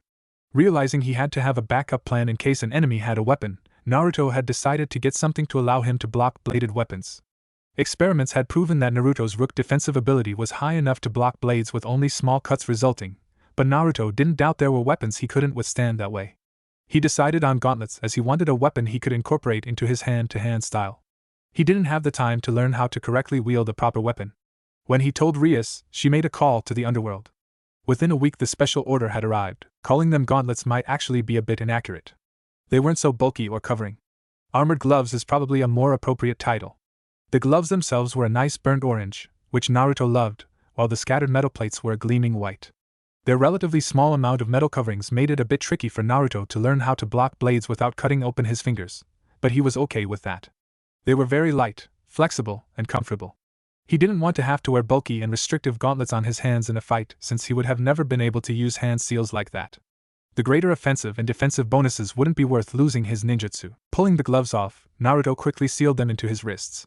He then turned to Yuto and said, "You going back to the clubroom right away?" Yuto nodded before admitting, "I'm sweaty and will probably start smelling in a few minutes. I'll go back to the old school building to shower, and then go to the clubroom." I'm thinking the same. "Shower and change first," Naruto replied easily. "Got it. See you in a bit then," Yuto said as he moved over to a written magic circle. A few seconds later, and he was gone. Naruto just turned and walked towards the stairs out of his basement. The rest of the occult club had quickly seen how useful his training area was. Rias had written the magical circle there to increase its accessibility just a week after he joined the group. It was now the go-to area for training, although they still did long-distance running in town. The basement wasn't that large. Leaving the basement behind, Naruto moved to one of his numerous bathrooms to shower. Stripping his workout clothes off, he stepped under the hot water. Naruto went to work quickly, cleaning himself of any sweat. He was out within 4 minutes. Putting on a quick splash of deodorant, he then walked to his room to get dressed in his academy uniform. Or at least how he usually wore it. Closing his eyes, a magic circle sprang around him without the aid of a written circle. He waited for several seconds before opening his eyes, knowing he had arrived in the clubroom. Lifting his hands, he said nonchalantly, "Yo, hello, Naruto-kun. You beat Yuto here," Rias told him while looking at something on her desk, not reacting at all to his entrance. "He'll be here in a minute or two, Rias-chan or 10. Yuto cares about his looks a bit more than me. He has to primp and all that stuff," Naruto commented with a grin. "I heard that," Yuto announced as he opened the door to the clubroom. "I know. I meant you too," Naruto replied immediately before adding, "It's me telling you in an unsubtle way that you spend too much time on your hair, Yuto. A guy spending so much time trying to look good makes people wonder. Sorry if not all of us want to play the role of scraggly lout. It's not my fault I'm good looking or that my clients prefer the prince look," Yuto claimed without a hint of irritation in his voice. "Excuses," Naruto huffed as he turned his head away from the Bishounen. Their words were all in good fun though. It had been about a month since Naruto joined Rias Peerage and became a devil. In that time he'd basically gotten his interactions with the different members down. Surprisingly, he got closest to Yuto in that time. At least 5 days a week Naruto and Yuto went at it for a few hours. It also helped that Naruto had never really had a close guy friend. The best he ever had was with Sasuke when they were on a team, which ultimately only lasted about a year. In Konoha he also had a number of friends who were guys, but none that he ever hang out with every day. So it was very easy for the two to bond through guy time, especially since the rest of the club was female. You wouldn't hear Naruto complaining about being surrounded by hot women, but there was a time when guys just wanted to be guys. Kiba and him had to team up or they would be swallowed by the femininity and the can't forget the they will swallow you up in this club. Akeno and Rias more than made up for Koneko in that department. Even Yuto's creepy ambiguous sexuality wasn't that bad to Naruto, since he was used to guys that seemingly had no interest in females, Sasuke, Neji, etc. Okay you two. Enough banter. It's not like you two haven't argued about that point a dozen times already, Rias told them in amusement. Whatever, Rias-chan. Stop being such a spoilsport. You're becoming boring, Naruto stated quickly, pouting at the premature end to the argument. I'm not a spoilsport. You are just a child, needing to argue about everything and nothing all at once, Rias retorted, used to this song and dance by now. That's why you love me though, Rias-chan, Naruto declared with a mischievous grin. After Yuto, Rias was the person he probably got closest to. The two just clicked. Rias was a bit more serious and sophisticated than Naruto, but if anything she seemed amused by his behavior and antics. Like his carefree and relaxed attitude was infectious, and helped her not worry about her own problems as much. Naruto in turn thought Rias was a nice turn from the usual arrogant and obnoxious nobles. She had the aura of a princess, but was still warm and friendly. They were different, but surprisingly compatible. Rias just shook her head in amusement. She instead asked, Have you decided what avenue you want to take your magic yet? Sorry. Not yet. I have several ideas, but I want to be entirely sure of what I want. Can't waste time learning a magic that doesn't fit my style, Naruto told her seriously. Naruto had taken a few magic lessons from Rias to learn how to effectively use his demonic power. It took a while for Naruto to learn how to use a different energy than chakra, but afterwards his experience in using chakra allowed him to get the basics down quickly. Unfortunately, that meant those lessons quickly came to an end. Naruto had quickly learned how to form teleportation circles, fly with his wings, and other such basics. Since Naruto didn't want to specialize entirely in magic though, it meant he had to pick and choose what areas he wanted to learn the intermediate stuff in. He couldn't learn everything. At least not without years of study and training. Naruto hadn't really been able to decide yet, so the magic lessons had ended for the meantime. It would be put on the back burner till Naruto made a decision, which was unfortunate since those were really the only times he had been able to talk to Rias alone. Now he could only talk to her during club time. They were in different grades for school, and Rias never trained in his basement since practicing her power of destruction underground was just plain unsafe. Without bonding time they simply couldn't get too close. Turning away from Rias, Naruto looked at Koneko. She was doing her usual activity, sitting on the couch and eating a sweet snack. And how are you, Koneko-chan? She just stared at him a moment before muttering, fine. Her response made Naruto shake his head in annoyance. Naruto's relationship with Koneko was the worst of the group. He'd stopped the jokes to hopefully improve how Koneko viewed him, but it didn't turn out so well. It wasn't that bad. Naruto just always got the feeling that Koneko didn't really know what to think of him, which is just weird since he'd been here a month. Usually more than enough time to form an opinion of someone. Naruto naturally didn't like the idea. She was his comrade, sort of. He hated that she treated him like a stranger. So he bent down in front of her so that he could look her face to face and asked, "Are you ever going to say more than one word to me at a time?" "Possibly," Koneko replied simply. The one-word reply caused Naruto to sigh. It was always like this. She wasn't rude as long as he stayed away from the jokes. She was just always apathetic around him, only using a single word when he asked her a question. It wasn't all that different from how she acted around the other members, but it still bothered Naruto. He was never good around quiet types, which caused him to occasionally bombard her with jokes till she cracked and attacked him. It usually happened once a week. He didn't even care about the attempts on his life and manhood that she made during these times. Koneko was cute when she was angry. Much better than her usual boring, emotionless self. Not to mention Naruto firmly believed that bottling up emotions was a bad thing, otherwise he resolved to wait. Patience wasn't Naruto's strong feature, but he could do it. He frequently felt her eyes on him, evaluating him for whatever reason. He's just be himself and let Koneko make her own impression of him. Hopefully it would be good. If not, Naruto has a tendency to grow on people, some would say like a weed. He'd get her to like him somehow, so he just went to the other couch and collapsed on it in a heap. He wasn't surprised when Akeno immediately announced, "Good to see, Naruto-kun. I have food ready." "Of course you do," Naruto muttered with narrowed eyes at her. Akeno just laughed as she took the spot next to him, placing the plate of food she had been holding on the table. His relationship with the resident sadist of the club had grown a little better, but was still rather quirky. On one hand, one can get used to basically anything with time, so Naruto wasn't quite as scared of Akeno as before. He still got the heebie-jeebies around her though. Something she obviously knew. She had eventually figured out that the best way to calm Naruto down was through his stomach. He was rather simple that way. Naruto was never as agreeable as when he was eating. As long as she had a plate of food, he'd usually let her sit next to him. Needless to say, she always had a plate of food on hand after that. Akeno quickly informed him, "I tried to make these according to what I've noticed you prefer. You seem to avoid most crunchy things, so all these pastries are fluffy and soft. You also have a sweet tooth, but tend to shy away from the artificial sugar-based sweets Koneko prefers. Things like powdered sugar, caramel, candy, and chocolate.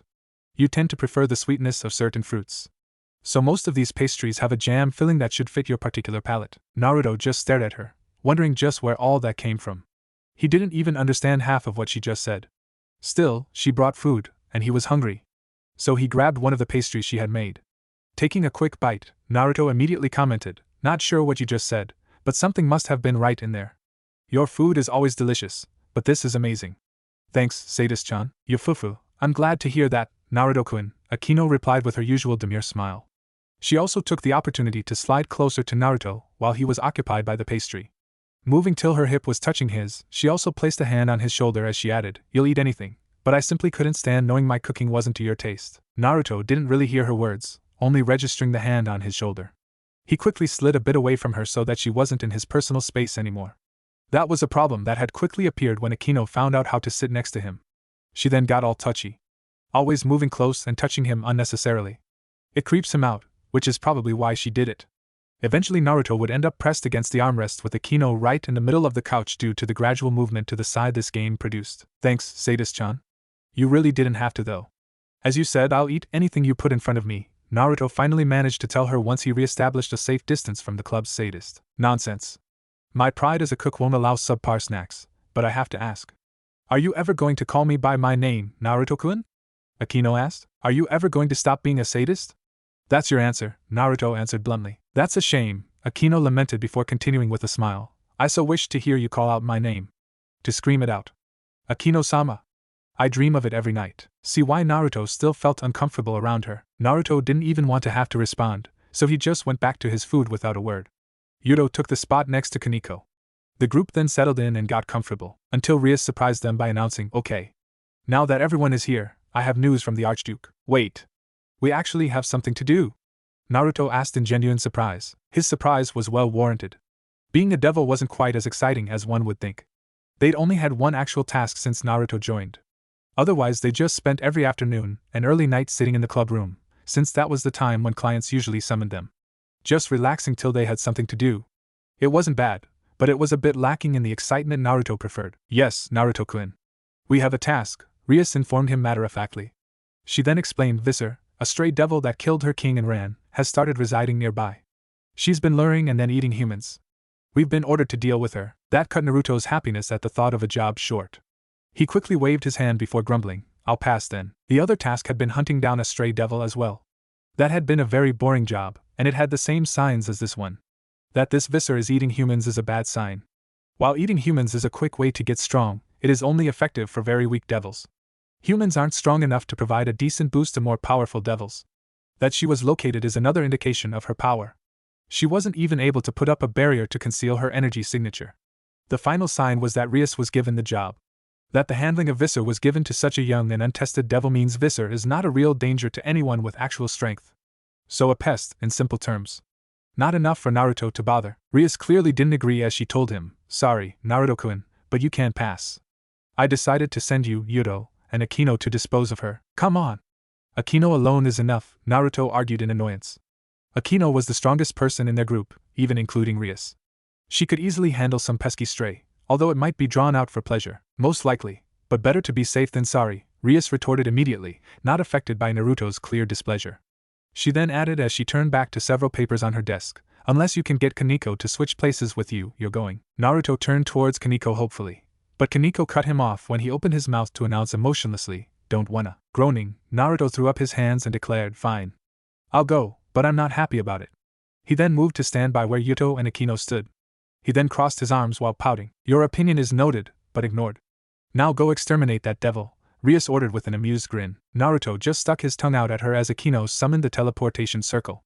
The trio quickly found themselves in a forest, a mansion in view.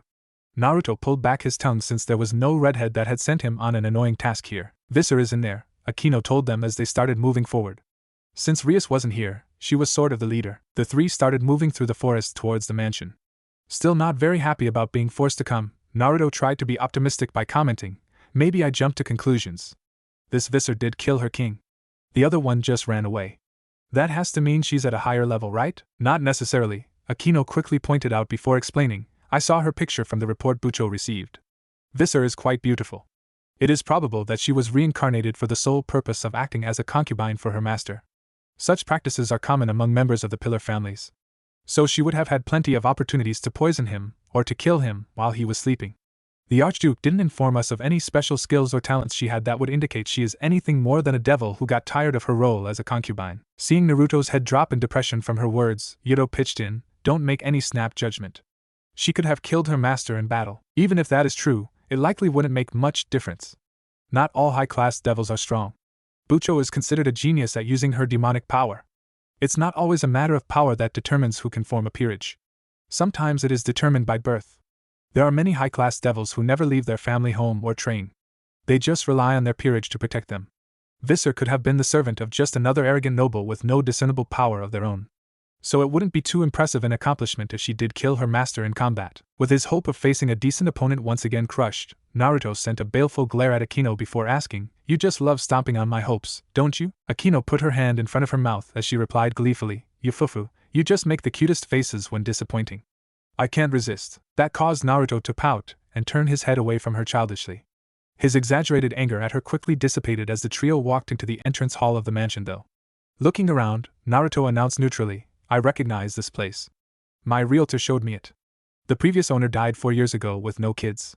There aren't a whole lot of people wealthy enough to buy a place like this in town, so it stayed on the market. Something tells me this isn't going to help its sell value," Yuto remarked as he eyed the broken windows and disorganized paintings on the walls. "Yeah, I doubt that as well," Naruto deadpanned. "Quiet, you two. We are now in Visser's home turf. This will probably be easy, but we should stay alert. Arrogance has killed many powerful individuals," Akeno warned. It was unnecessary advice since Yuto and Naruto were both being careful, but the point still got across. No needless talking or joking till Visser is dead. So they both straightened a bit more as they made their way through the entrance hall. Akeno opened the next door, and it immediately became clear Visser was there. The scent of blood was heavy in the air. Naruto scanned a large room that was filled with multiple pillars. The scattered remains of mauled humans were spread throughout the room. Yeah, Visser definitely had to die. This was a lair for a wild animal. Not a person. "I smell something foul, but also something delicious. Are you sweet? Or are you bitter? I need to find out," a haunting female voice called out. A figure then appeared on the far side of the room. It allowed the group to see the stray devil's torso. She was a rather attractive woman with long black hair. She was also rather voluptuous, something that was practically impossible to ignore since she wasn't wearing a stitch of clothes to cover herself. So her breasts were on clear display. No response came from their group for several seconds. Naruto finally scratched his head as he told the stray in front of them, "Sorry, but our king isn't here. She's usually the one to do the whole pre-fight banter thing. Can we just skip straight to the part where we kick your ass? We have things to do." Visser clearly wasn't pleased with his words as she immediately snapped out, "Such impudent brats. I'll dye the walls with your blood." She then grabbed her breasts and seemingly started groping herself. The group just stared at her with raised eyebrows before they all saw the magical circles forming